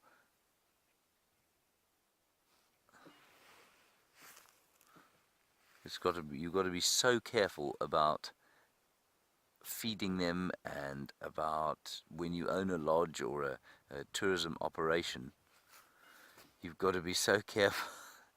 You've got to be so careful about making sure that guests don't feed them, and that you keep that barrier between humans and the monkeys, because They do have a lot of attitude, and they very quickly learn that we are not a threat, that we're slower than them, that we're frightened of them, and when that happens, they become a real dangerous menace.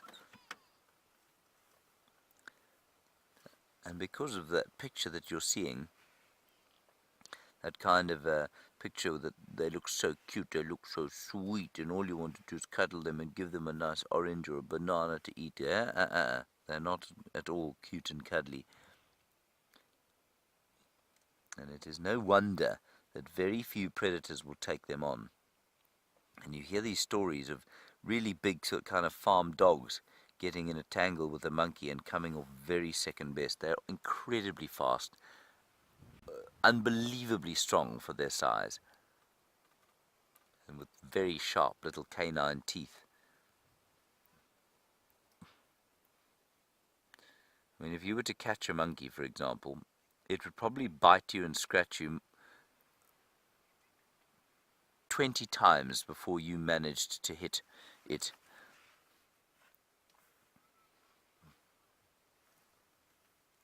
Michael, your question sounds very interesting, so I'm going to ask for it again while we just drive along towards this jackalberry tree. Sorry, I missed it slightly.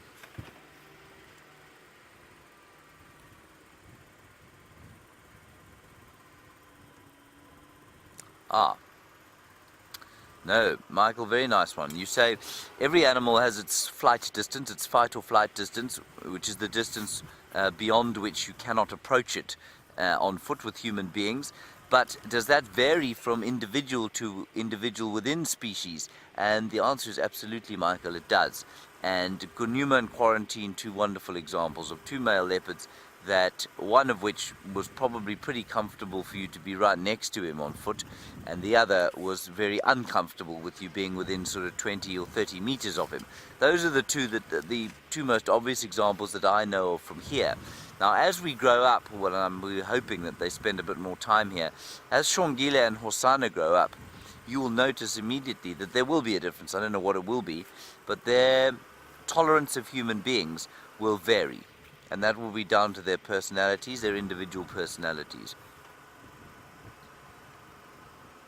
Now, there's a lovely picture here underneath this big jaggalberry tree.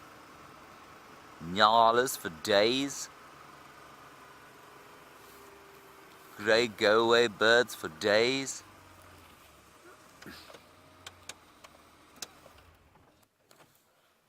Look how pretty, Brian. Pretty light. And an impala up on the embankment. Ooh. It's quite vicious. There's headbutting going on with two cows. There are 3 species here now. There's also a duiker underneath the tree. Obviously running away.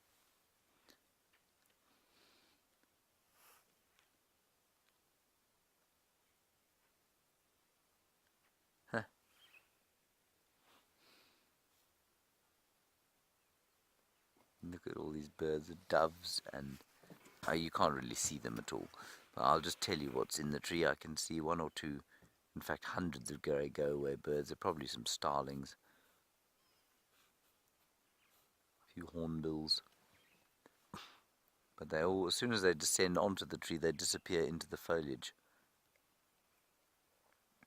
Now Brian, I'm going to, very good. I'm going to hack you slightly here. You know what these nyala are eating? They're eating bones. Look at this. See? Chewing on the bones? Now that's not unusual, but it just always looks so incongruous. I often do it at this time of the year, but whenever I see it, I'm just astounded by it. Just trying to suck out a bit of calcium and a bit of phosphorus.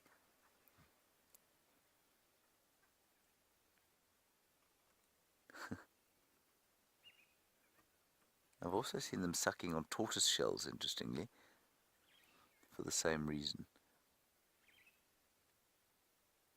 It's almost always at this time of the year.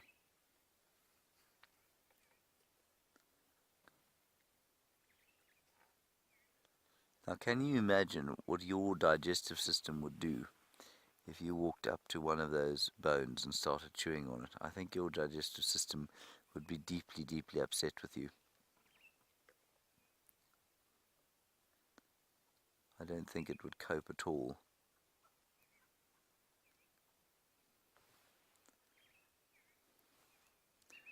So lots of trace minerals obviously in the bones. And I think everybody thinks it's calcium largely that they're after, but I think, I'm not mistaken, it's probably more the phosphorus.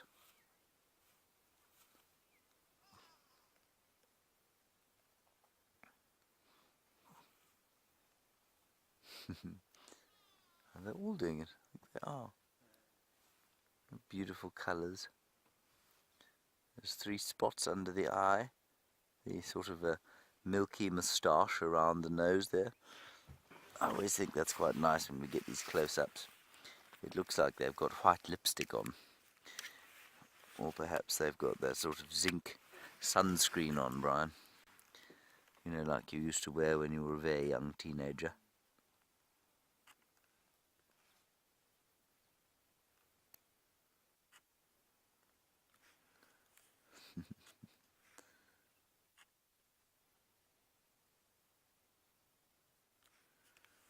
I think this is quite special.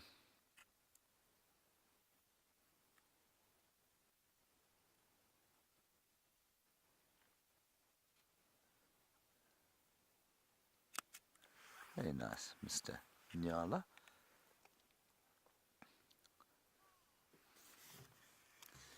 Let's just go around the corner here. There are a few things sitting in the tree here. We wonder if we can't get a better view of some of the other birds. There are, oh, a bit of a vertebrate there.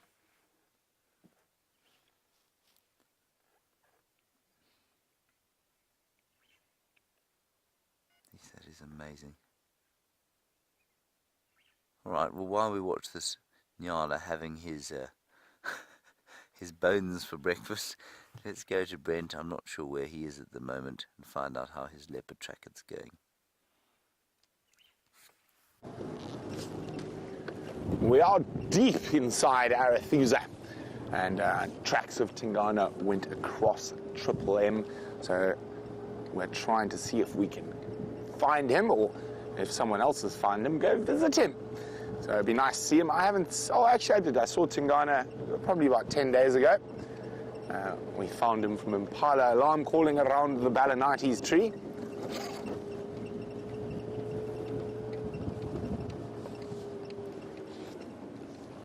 Right, we're now right on the western edge of Arethusa, making our way down towards the Murakeni River system.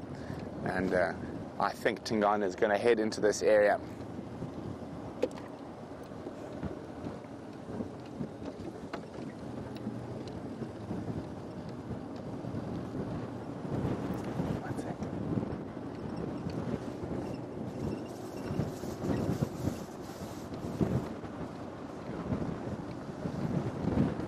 Copy, thanks. Confirm. I'm still first standby. I can make my way.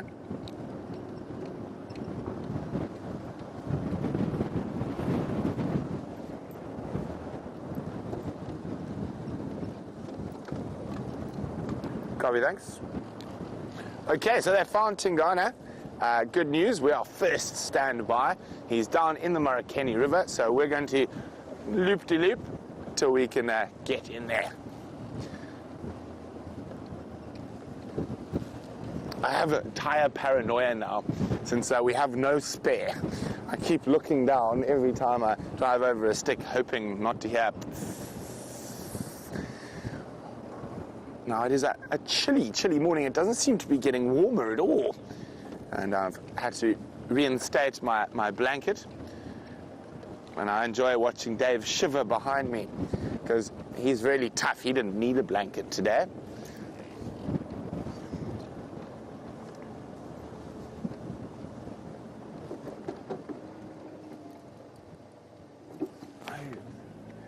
Ooh, some lovely birdies.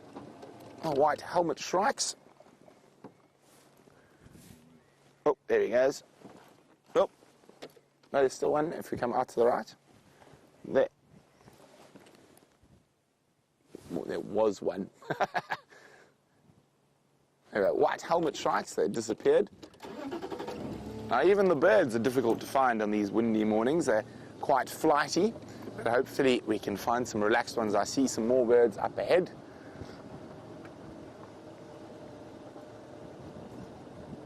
And where did they go now? Very vocal birds in the early morning normally.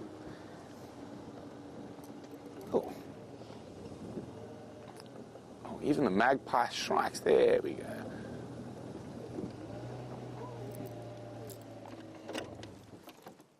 Here we go, a magpie shrike. And you can see how the wind's flicking its lovely long tail about. So they live in flocks, and they will heavily defend their home range against other flocks of magpie shrikes, actually becoming quite violent.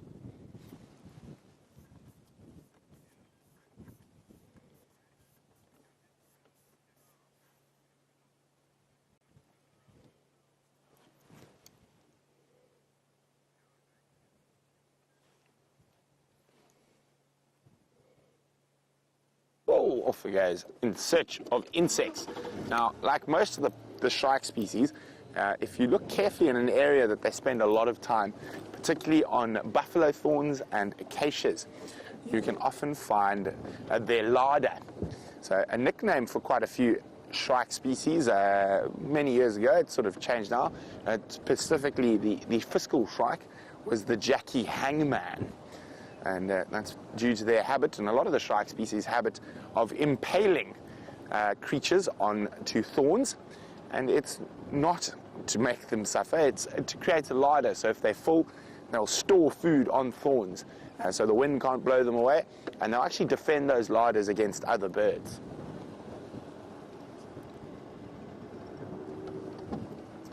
Okay, we're going to dive down towards the Murricane.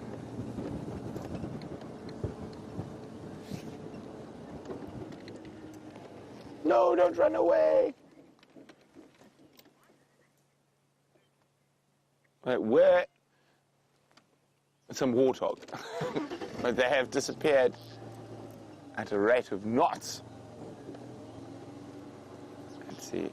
Oh, you can just make the ears out. There we go. There's the warthog. Very jumpy in this windy weather. Oh, right next to us. Right next to us. Not often they sit so nicely. Let me try it. Go forward slightly. Is a southern black tit. There we go, on that little dry acacia there. Zoom. Oh, there he goes. There we go. A southern black tit. I mean, voracious insectivore. Very busy little birds. That's why they're quite difficult to get on camera, because they're always hopping around and on the move.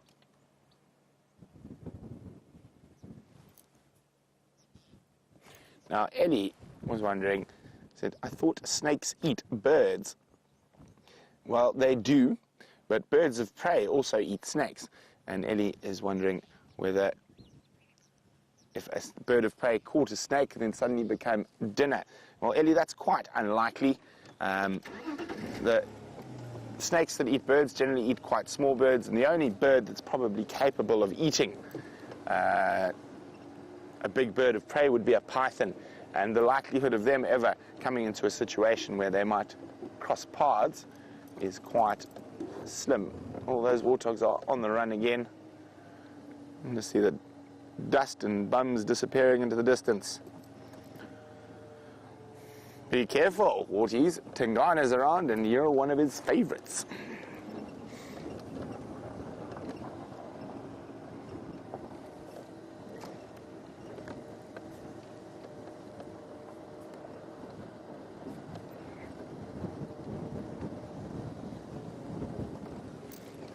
Okay, so we're going to start moving towards the Murricane River, where Tingana is apparently lying down. We are still first standby, but hopefully we won't be on standby for too much longer.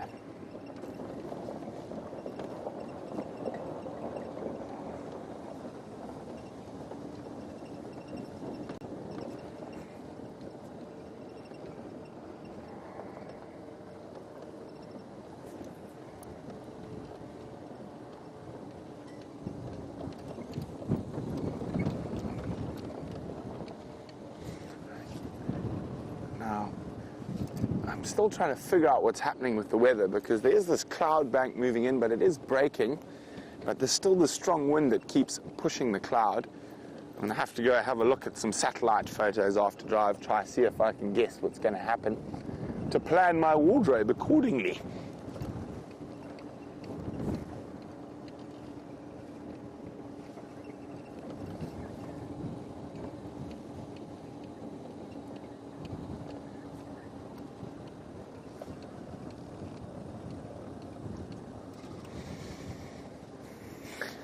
Marianne in Texas said we had that dust storm yesterday and was wondering if we call dust storms habood like they do in North Africa.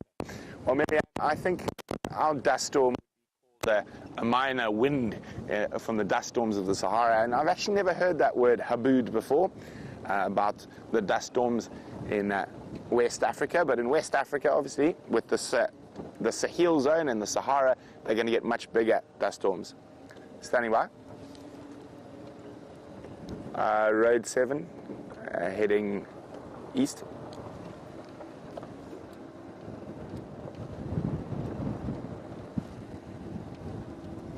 Copy, thanks very much. Okay, so we are no longer standing by. We're going to make our way towards where Tingana is.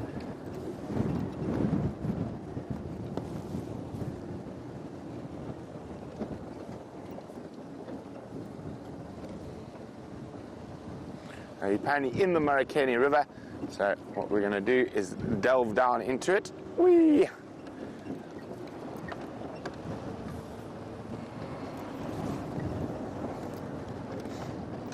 Okay, so while we head off to see the big dominant male leopard of this part of the world, let's go see how James is faring back in the north.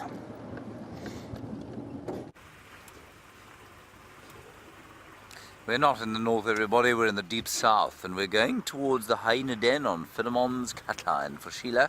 Sheila, my grandmother's name, good name that.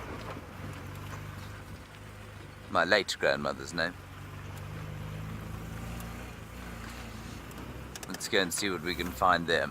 Since we last saw you, we saw our two friends from, our two viewers who've been staying at Vuyatela. It was lovely to see them. I shouted at them for not finding us another leopard, and they apologized profusely for not finding us another leopard and said that they would get onto it immediately. And so with any luck, we'll have a leopard fairly soon, courtesy, not courtesy, that's not a word, is it, Brian? No, it's not. Courtesy. No.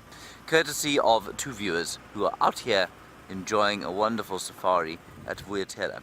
They're about to go and see quarantine male leopard, just to make you make you jealous. Quarantine male leopard is on Torchwood, where we cannot go, but they of course can because they're staying at Vuyatela. But that's okay. We're going to see Tingana. Not us personally, but you will see him with Brent.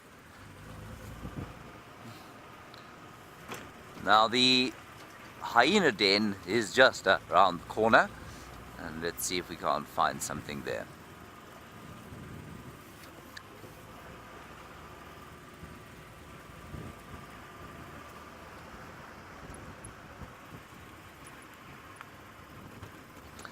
Hello Maggie in Australia, what a very good question from you that I could easily get into hot water if I don't answer it very carefully.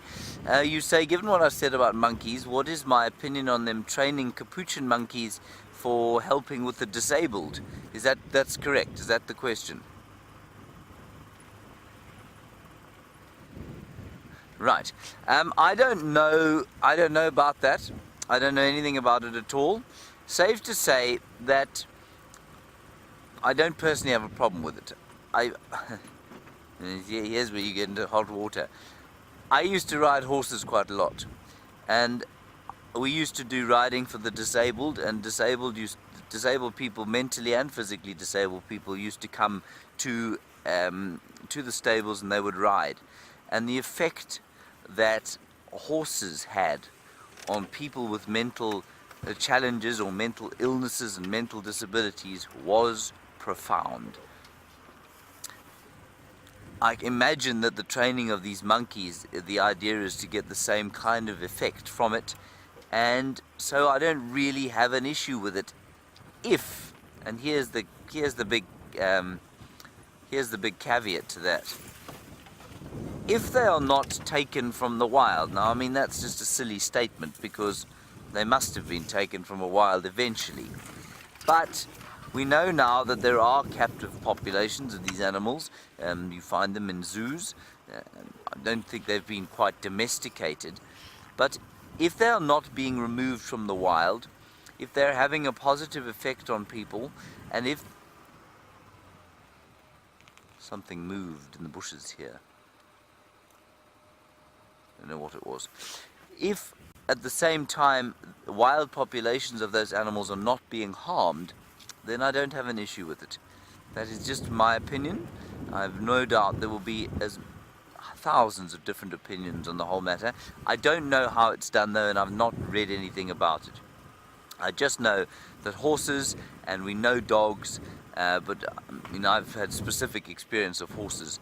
Their effect on human beings and with mental challenges, well, it's incredible. It's incredible to behold. So, in essence, I don't have an issue with it, Maggie. Thank you for a lovely question. Now, here we're at the hyena den, which hasn't been visited for some time, clearly. Don't worry, Brian. I'll break this branch so it doesn't break your head. The top one you're going to have to get yourself. Okay?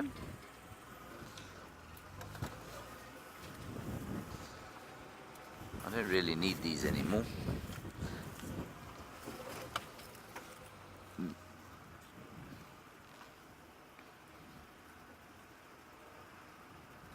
Oh, I see. And Maggie, you're talking about maybe that these capuchin monkeys are being trained to help physically disabled people. There's nothing at this den, everyone. As as Louise is just saying to me, fetch mail, perhaps open jars, that sort of thing. Yeah, again, it depends entirely on the effect on the monkey, I guess. But I think that you'll find that they are not being removed from the wild to do this stuff. So perhaps it's okay, I don't know. There's definitely no activity going on at this den at all.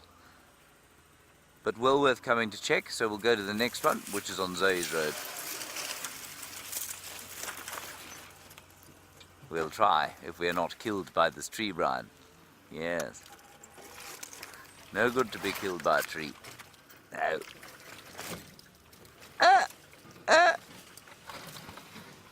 Are you all right? I'm all right. Stout fellow, well done. Alright, on we go. This used to be a very picturesque den, of course, when this knobthorn tree was standing, and then the elephants came and pushed it over, and now it's a bit of a slum, isn't it, Brian? It's no longer a salubrious neighborhood. I do like the word salubrious. Now it is something of a slum, a ghost town.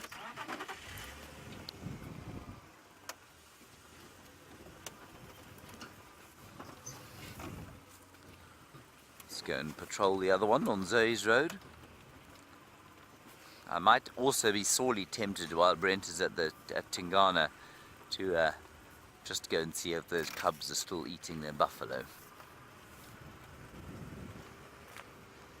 as I have failed to find any form of high-profile animal today other than a hippo scarpering away into the bushes.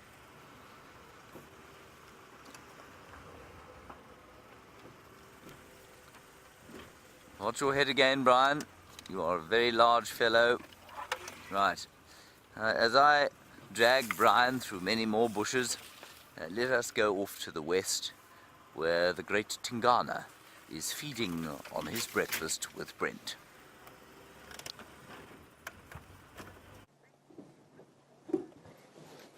Well, he's still looking for his breakfast. There he is, lying up on the edge of the Marikani River.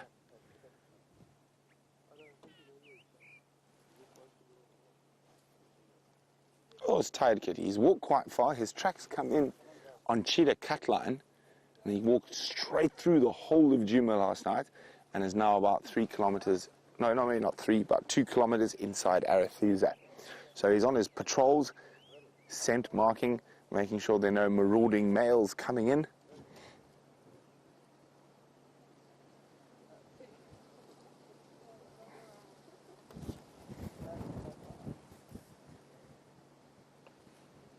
Oh, I can hear some elephants behind him somewhere, breaking branches. Oh, it's tired kitty.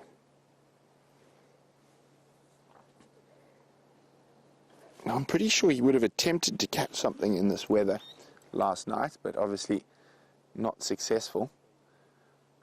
And we all do know Tingana does move during the day, so he might lie up here for a few hours and then get moving again.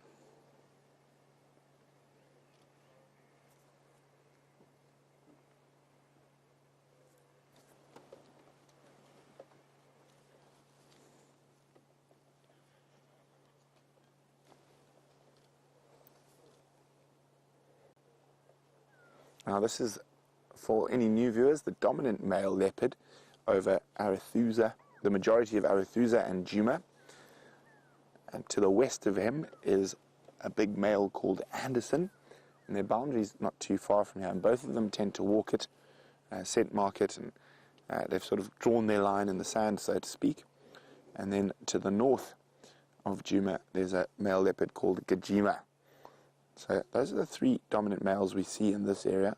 Of course, down on Cheetah Plains, the dominant male is Shavambalan.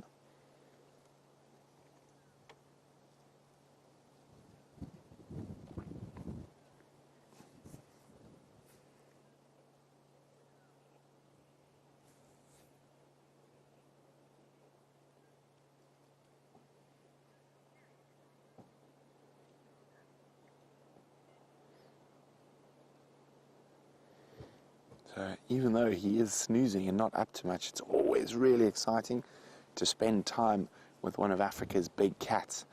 And I've been quite lucky this morning. We've had lion and leopard.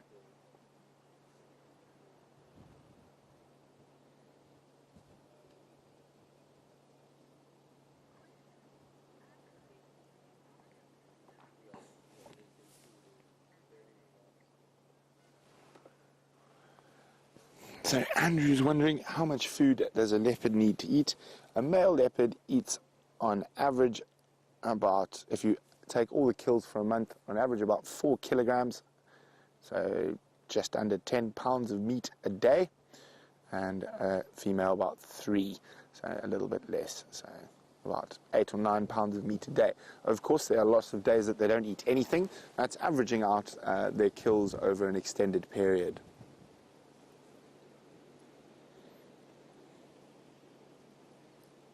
Now, it's difficult to see whether he has eaten, whether he's full or hungry, while he is lying down like that.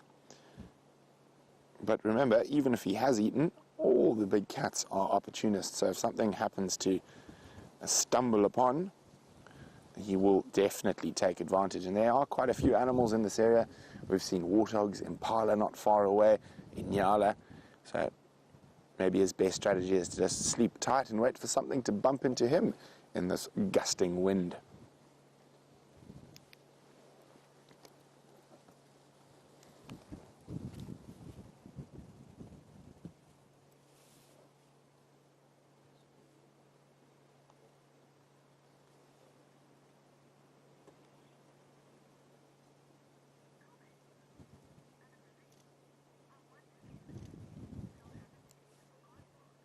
Oh, there we go.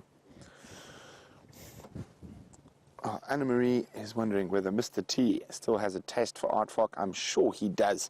If he happened to come across an aardvark burrow that was in use, I'm sure he would definitely take advantage of that.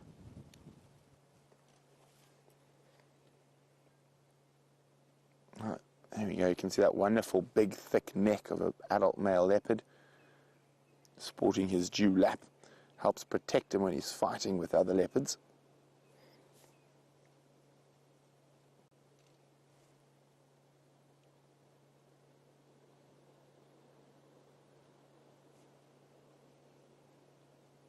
But not too much to interest him at the moment. He's more content to have a nap.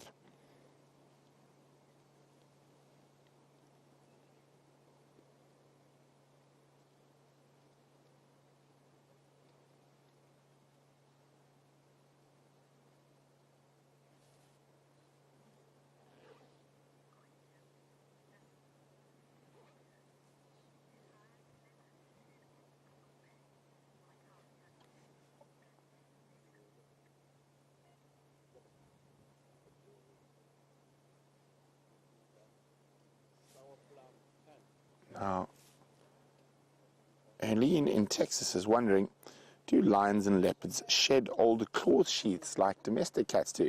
Well, Helene, to be honest, I'm not 100% sure. I'm going to have to do some research on that for you. But I'm pretty sure if domestic cats do, there's probably a strong likelihood that the big cats do. But as I said, I'm not going to lie to you and say for 100% that I know, because I don't.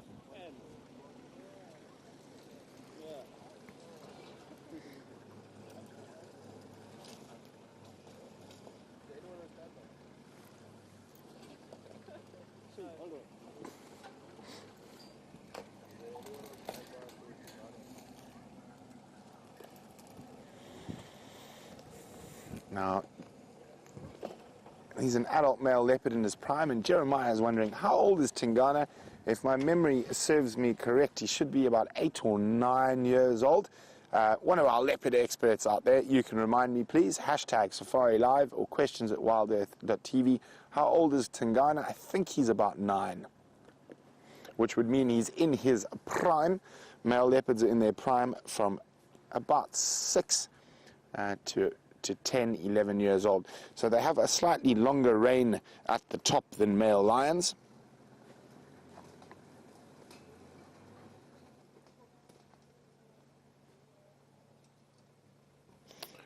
And over their life,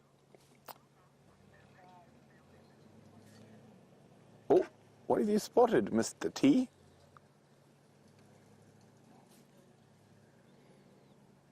What has he spotted?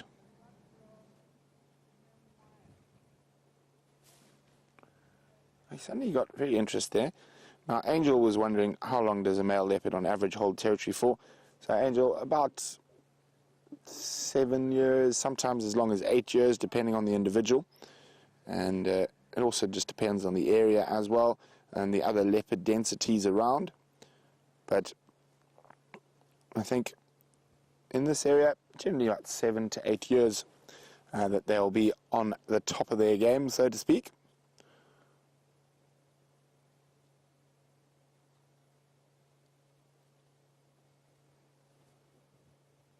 I thought you might have heard something interesting.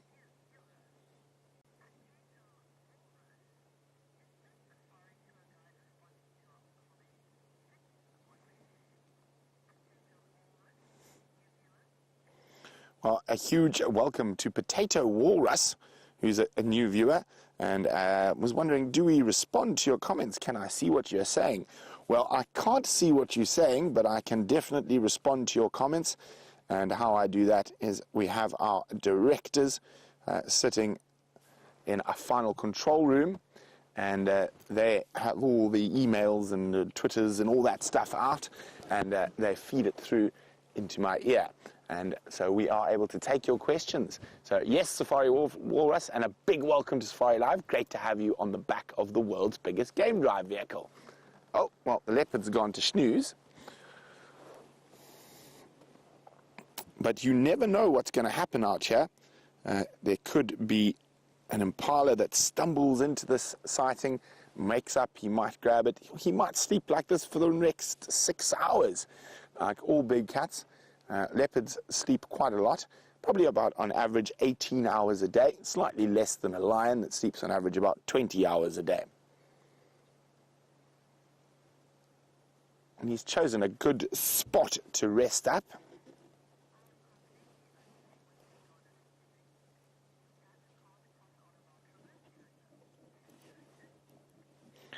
And James Richard has a very funny comment. He says, I'm completely happy with Tingana snoozing.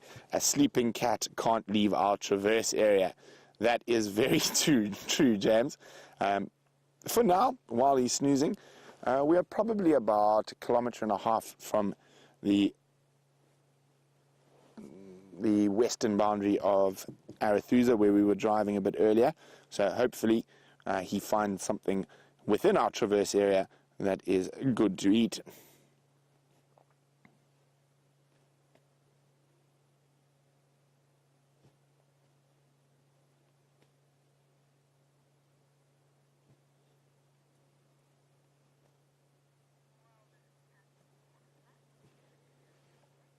So we're going to sit here, see what plays out with Mr. T. While we do that, let's see how Mr. J is faring back on Juma.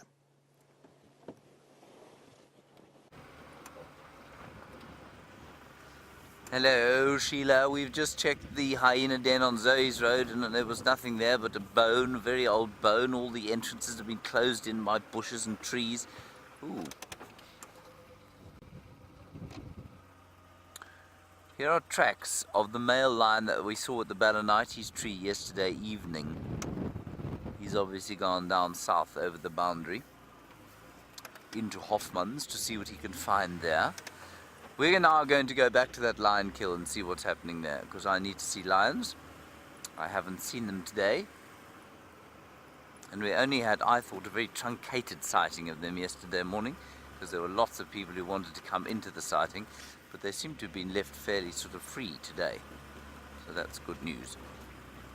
So that will be our general modus operandi. Then just before I last saw you, you came to see us again, there was a brown snake eagle flying around here, but I think he's gone down.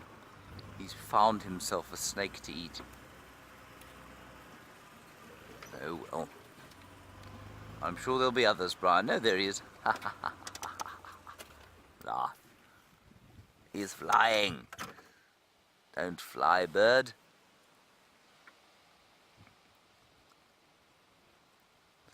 Watch as he turns, everyone. Watch underneath his wings. There. There you go. Just that very obvious white colouring under the wings with the black. I'll show you a picture because the light is not great on him there. He's just hanging in the wind there.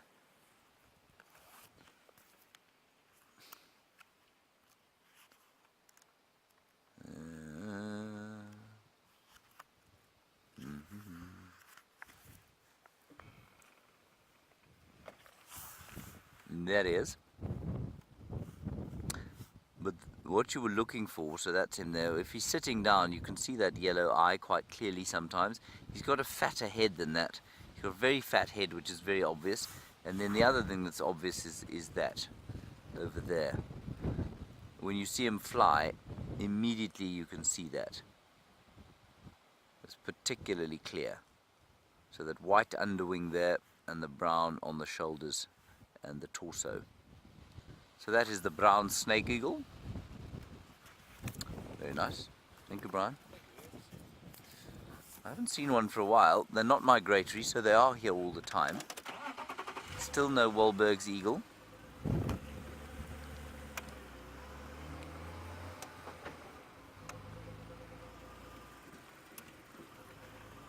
So let's go along here.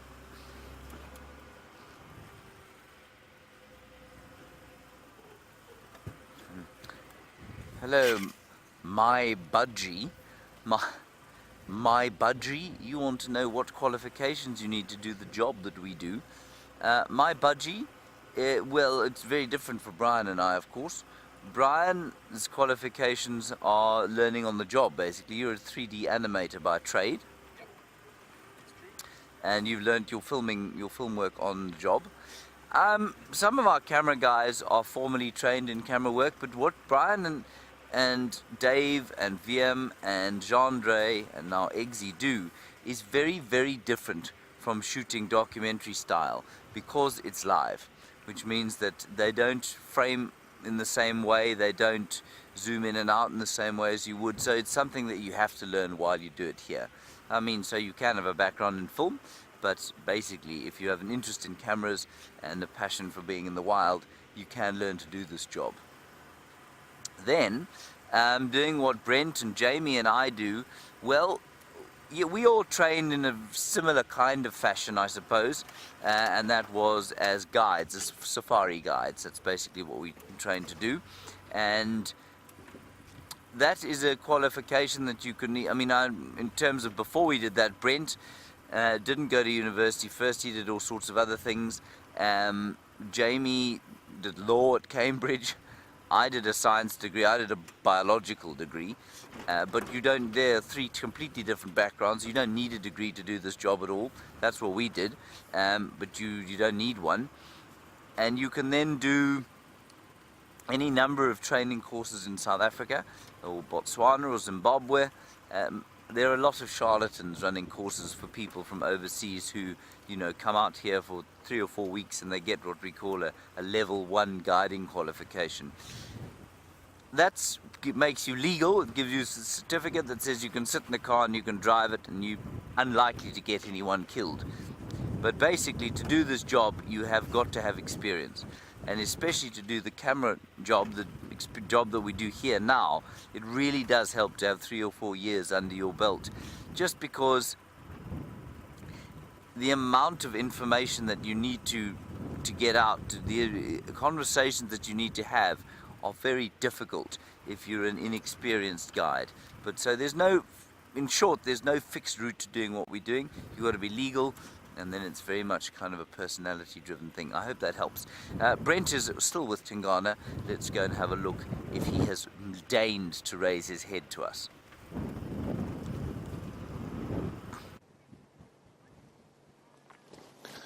Well, he has not raised his head.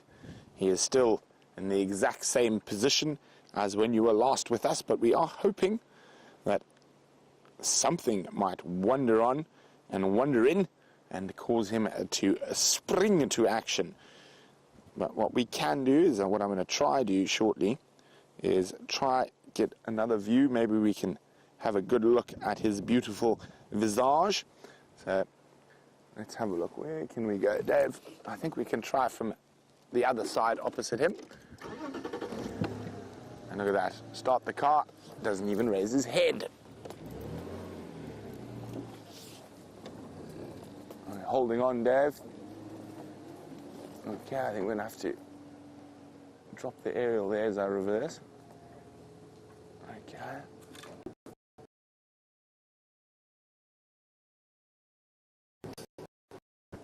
I'm going to do the 29-point turn.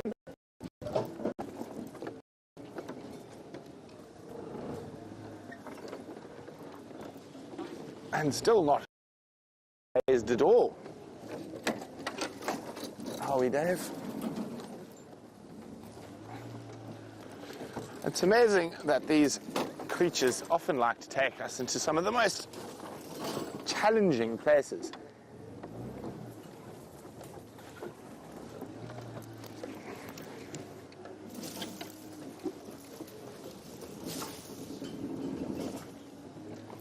And he still hasn't lifted his head. Standing by.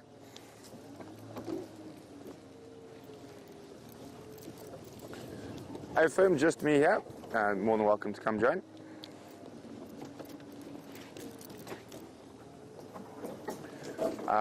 Marakeni Drive, probably just about 200 meters to the east of the junction with Road 7.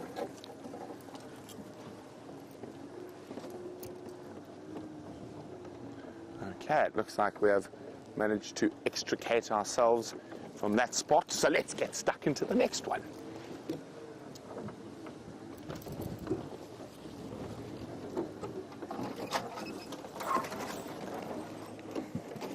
Off of the way, Whiteberry Bush. Yes, I think that's a better view. What do you think, Dave? Much better. Lovely. There we go. Dave says lovely. Thank you for that, Dave.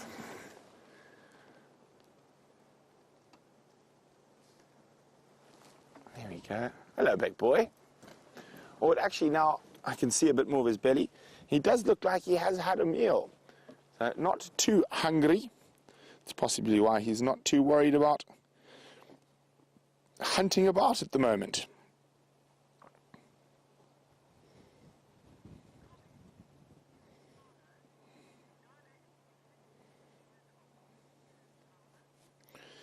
Thanks very much, Ellen. I was incorrect. Tingana is 10 years old, not 8 or 9 as I presumed. So there we go, 10 years old. So still definitely in his prime.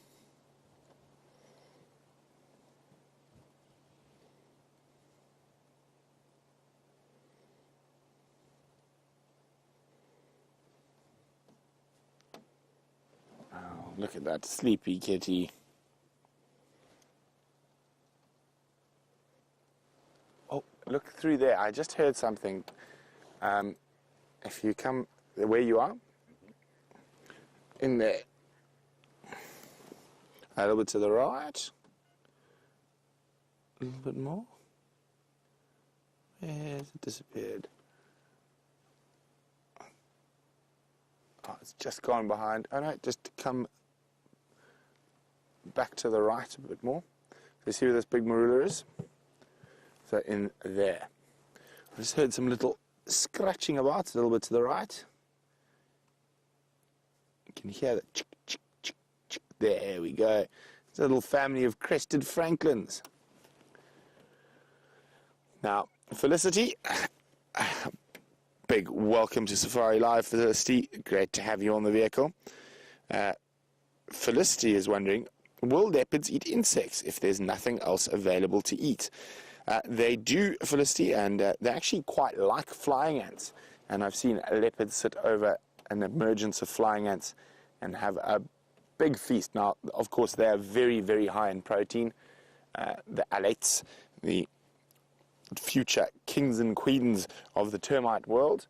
I've also seen leopards eat grasshoppers occasionally. Generally, a lot of the insects are eaten when they are cubs and when mom leaves them and they're busy playing around and chasing anything that moves. But an adult leopard, only in dire circumstances or special circumstances like a termite emergence, will they eat insects.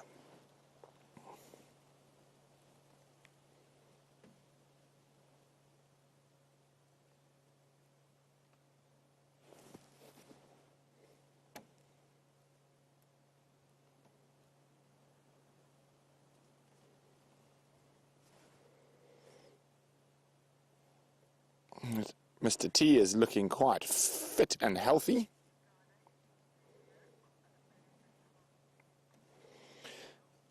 Now, Angel's wondering, is Tingana in danger from any other predators while he's snoozing like that? Yes and no. I mean, even though he's snoozing, if we watch his ears carefully, they're always on the move. So he is aware of what's going on around him. And he will react very quickly if there's a sound that he thinks might be a potential threat. And the joy of being a leopard is you are able to climb your way out of danger.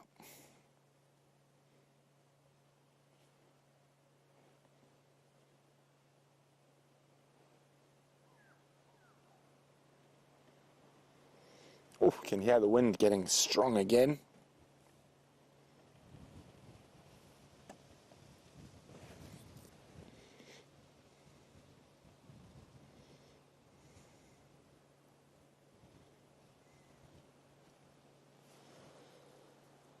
You can see his ears constantly on the move. He's listening. I'm quite sure he's aware that there are elephants probably 100 meters from here. I can hear them breaking branches every now and then, even in this strong wind.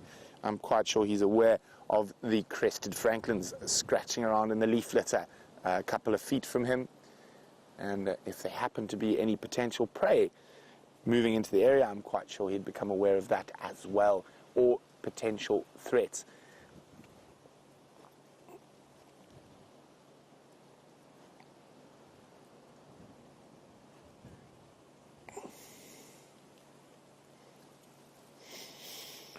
We're going to sit here, see what else Mr. T gets up to while we do that. James has got a fluffy little surprise.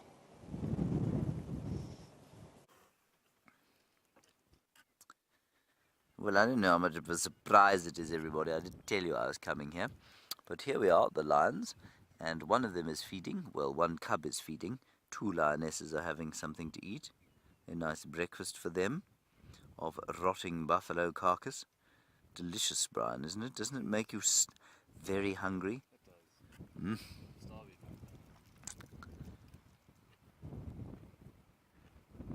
And that little cub getting right in on the action there.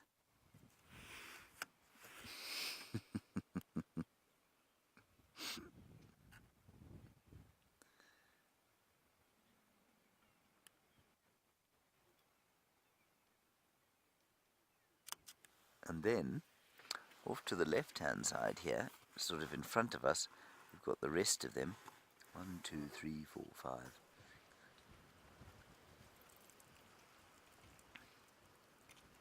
All the little cubs, and the 2 mums, and a big male.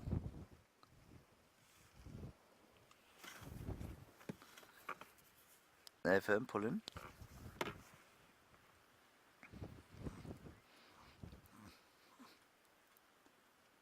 Hello, Donnie. You're wondering about our proximity to them, and you say we get so close to them. Do they ever get worked up by how close we get? Donnie, they do.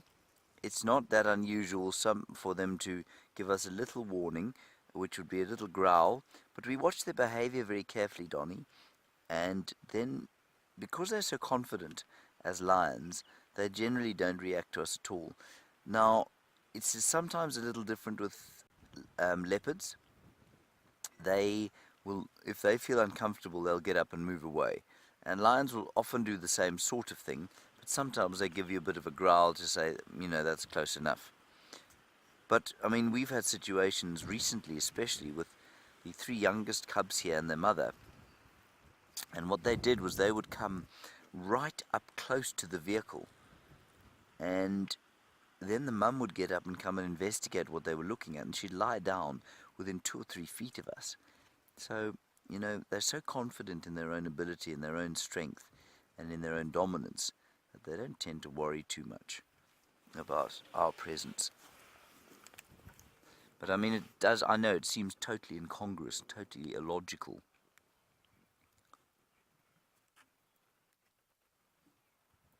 Alright, let's quickly go back to Tingana. I believe Brent might be tired of watching the flat cat, and let's go and see.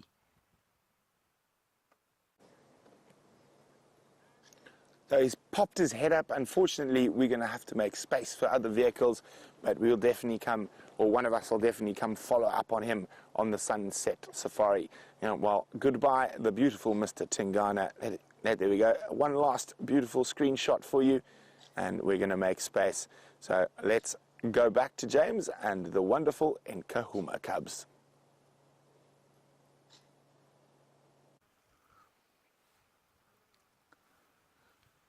The Nkahuma cubs are just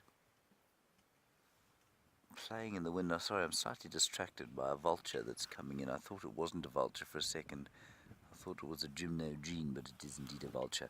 And that's why that lioness has got up. She's seen them circling now, and she's not going to tolerate them eating at the kill.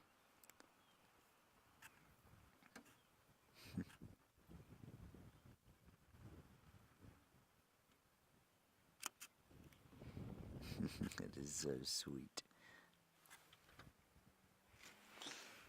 And the male fast asleep, of course. His big fat belly. The mating pair, or the potentially mating pair, are off to the left-hand side. That's quite a fat belly there, Brian. It's an immense belly. And he's looking up now because of the vultures now starting to circle. Listen to the little ones having a fight.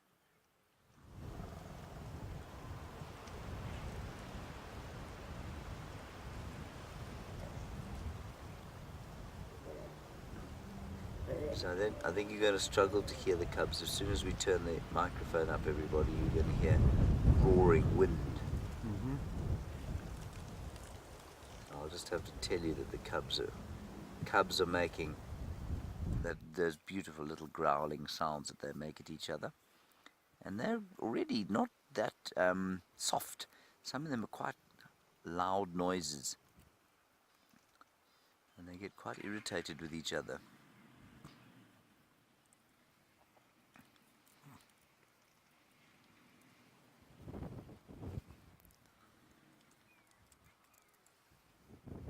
Oh, look at that picture you've got there.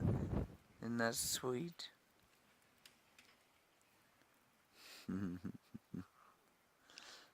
Hello, Mobile Paddy. You're wondering if there are any other male coalitions. Remember, we don't refer to the male groups as prides, those coalitions. Oh, it's my favourite when they come and they play with the males. Mobile Paddy, you want to know if there are any male coalitions in the area that might be about to challenge or coming of age and able to challenge the Birmingham boys? Not that I know of, Mobile Paddy. There were those, what were they called, Brian? Those young males, wasn't the Sticks. It was not the Salala, that funny group, the Shimungwe Pride. Shimungwe's had 3 males, and they were around here. They were around for a little while, and we thought maybe they might be sort of a challenge, but I suspect they've moved off. So, no, nothing around here at the moment. And you don't really want it to be, what you want is new blood. So, eventually when the challenge does come, what you want is for it to come from, say, the Kruger, from another area completely. And there's also some dispute as to whether these are actually the Birmingham boys at all. That dispute is being created by Gerry Camacho, who reckons that these are not the Birmingham Cubs that everyone thinks they were. It would not surprise me one tiny little bit to find that they weren't who we thought they were. It's almost impossible to keep track of male lions from the time they're born to the time they take over a territory. And I've watched countless lion documentaries where supposedly the male lions who take over an area are a specific set of cubs that have been watched. And it's patently obvious that that just isn't the case.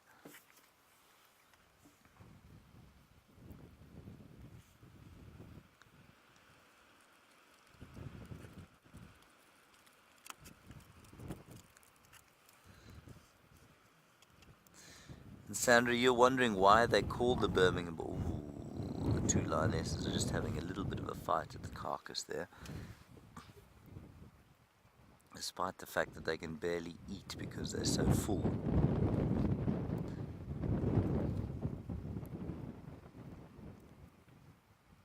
Sandra, they call the Birmingham boys because they come from a farm called Birmingham. And that farm called Birmingham is in the Timbavati, which is not too far from here. But in the Timbavati, they were born apparently to a litter, part of what's known as the Birmingham Pride. And Herbert actually spent quite a lot of time there. And he actually, if these are the cubs that everyone thinks they are, then Herbert knew them as tiny little babies when they were born there. And if I'm not mistaken, I think our very own Hayden Turner coined the term the Birmingham Boys, didn't he, Brian? I think he did. The Birmingham Boys, of course, were a nasty gang that operated in Birmingham in the United Kingdom.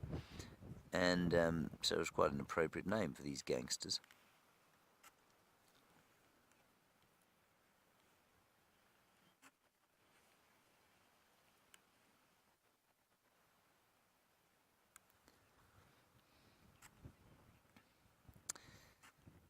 And Michael, you're wondering that if these females, the new females here, if they grow to adulthood and independence within this pride, is there a chance that they could mate with their father? Yeah, absolutely. Happens a lot. Happens very often. And as you say, they're not very old at the moment. They're probably maybe 5, maybe 5.5, these boys. And so for them, I mean, conceivably 2.5 years from now, when these young cubs are ready to have their first litters, they could easily still be in power, the Birminghams. So it is entirely possible. Indeed, it is likely. Is it bad? No. Were it to happen again the next generation after that, would there be a problem? Yes, quite possibly. Happens all the time with lions, and quite possibly with leopards too. Oh, there's a lovely smell now coming out of the southeast, isn't there, Brian? Rotting buffalo just before breakfast. Enough to drive a man salivating with hunger.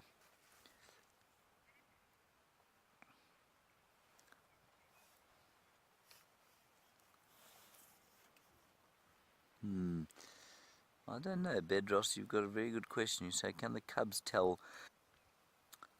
I'm going to say I think they can tell. Because lionesses can recognize each other. They recognize the difference between each other. I don't see why the cubs wouldn't recognize the difference.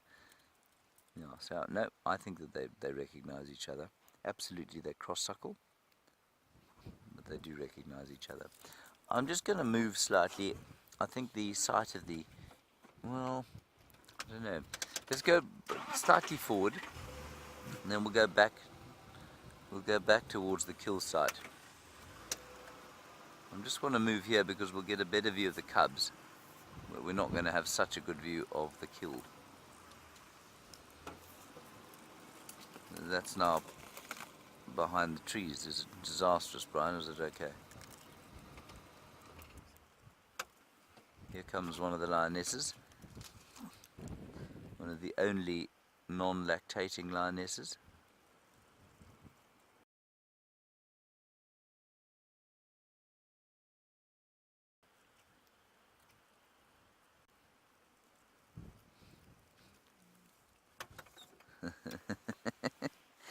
Now watch this. Watch these little cubs. They might try and suckle on her. They were trying yesterday.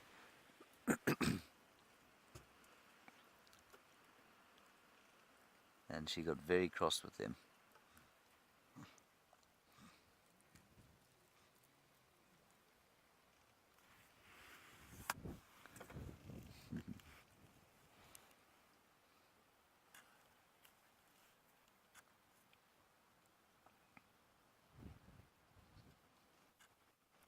Now everyone is very tired.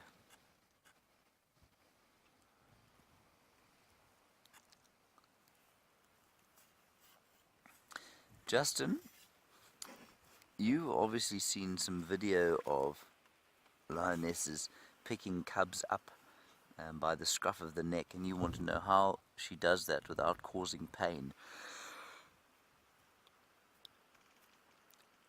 Justin, I'm not convinced that she doesn't cause pain, and I think it's that slight bit of pain that makes the cub go completely limp.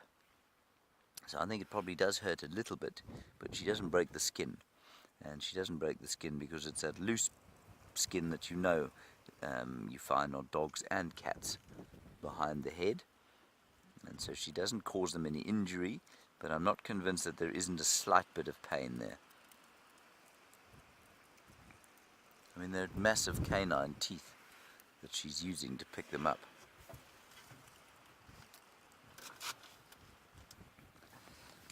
Right, I'm going to try one more reposition for you. Just behind this bush, and try not to make too much noise.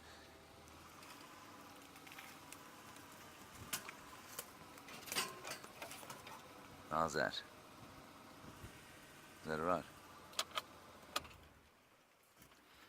Now the other lioness is coming in.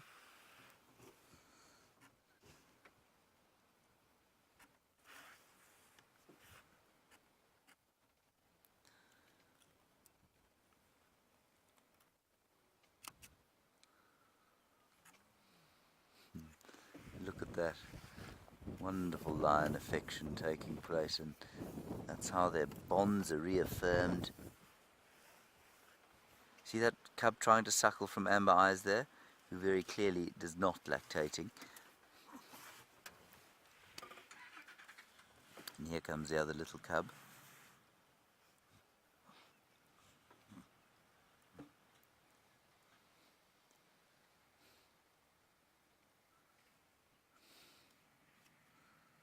Say hello to Dad.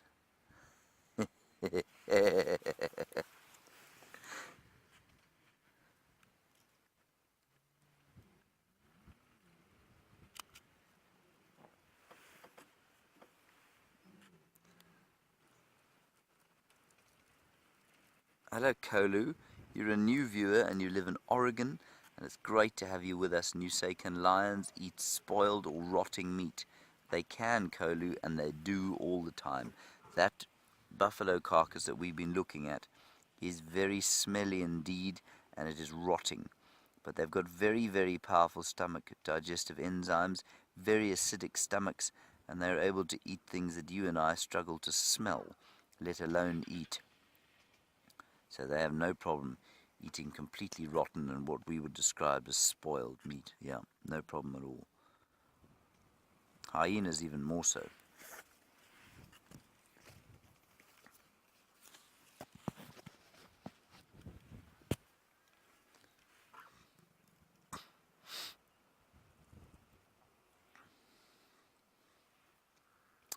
Well, another nice one from Oregon.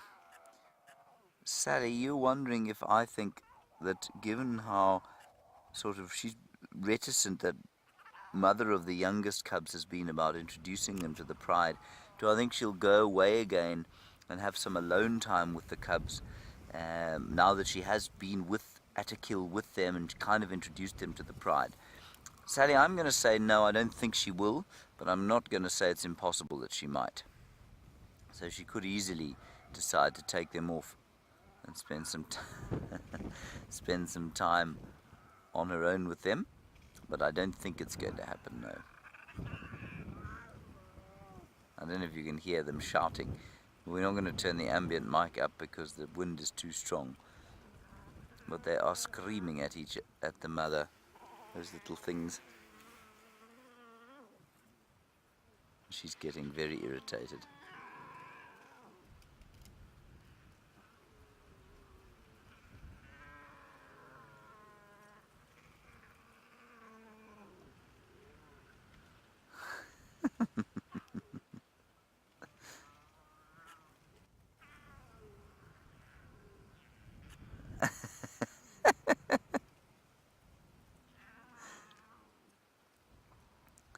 And it's no longer the sweetest sound in the world. It's starting already to get quite harsh.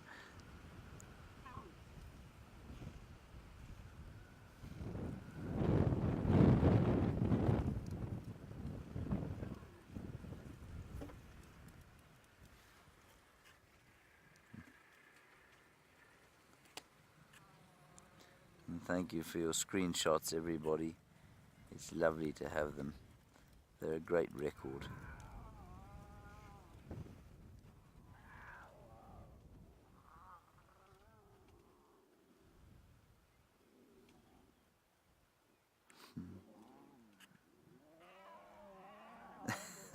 They're all getting so cross. The male is almost looking resigned about the noise that he's having to cope with.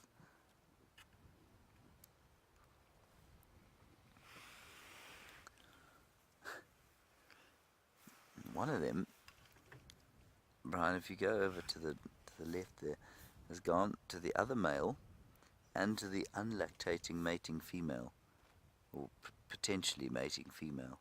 And he's tried to get some milk from there, and that has not worked out particularly well for him.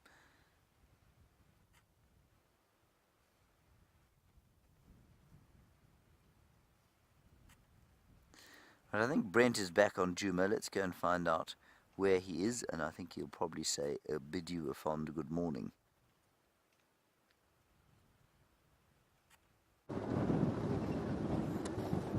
A fond farewell indeed.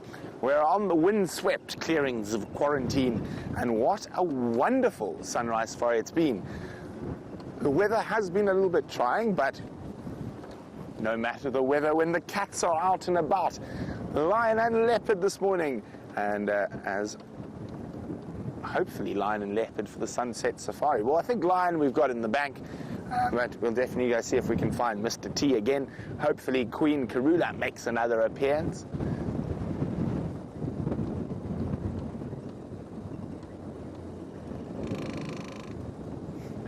Well, thank you very much. Mobile Paddy says the toughest thing about watching a safari live is dealing with the jealousy of someone who's got the best job in the world. Well, I agree, we do have fantastic jobs, and thanks very much for watching, Mobile Paddy. And to the rest of you as well, thanks for joining us. From Dangerous Dave, the Objectified Dish, and myself, it's been splendid, and we'll see you again in a few short hours for the Sunset Safari.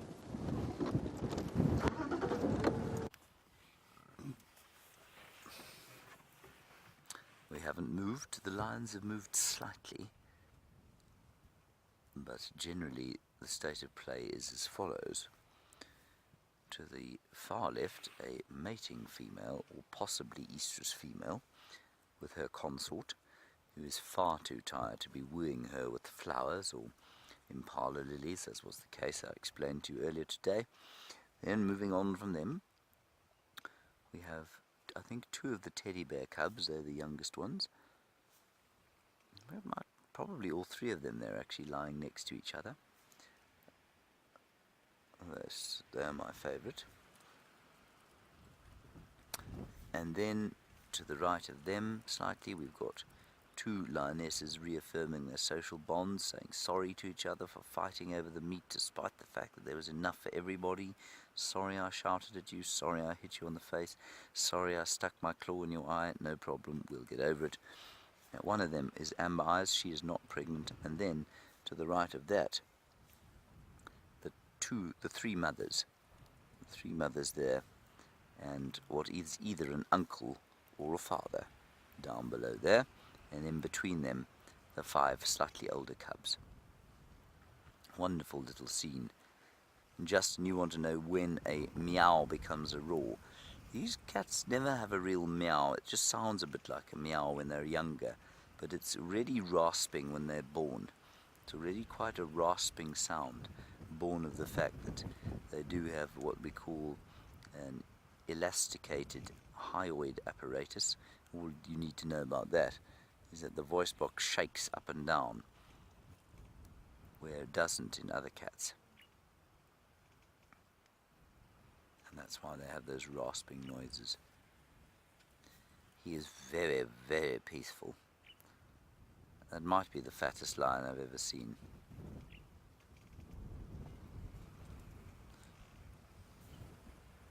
Very peaceful little grooming scene. I think these chaps are going to sit here under this tree for the next little while, possibly for the rest of the day. They'll definitely move off by the time the night comes, I think, and they'll go and see what else they can find as they patrol this incredible landscape. That is going to be it from us today, everyone. It's been a wonderful little drive with you. Thank you very much for coming along with us and for engaging us in such wonderful conversation as always. Thank you, Brian, and to your thick-tied thumb. Well done, thick-tied thumb.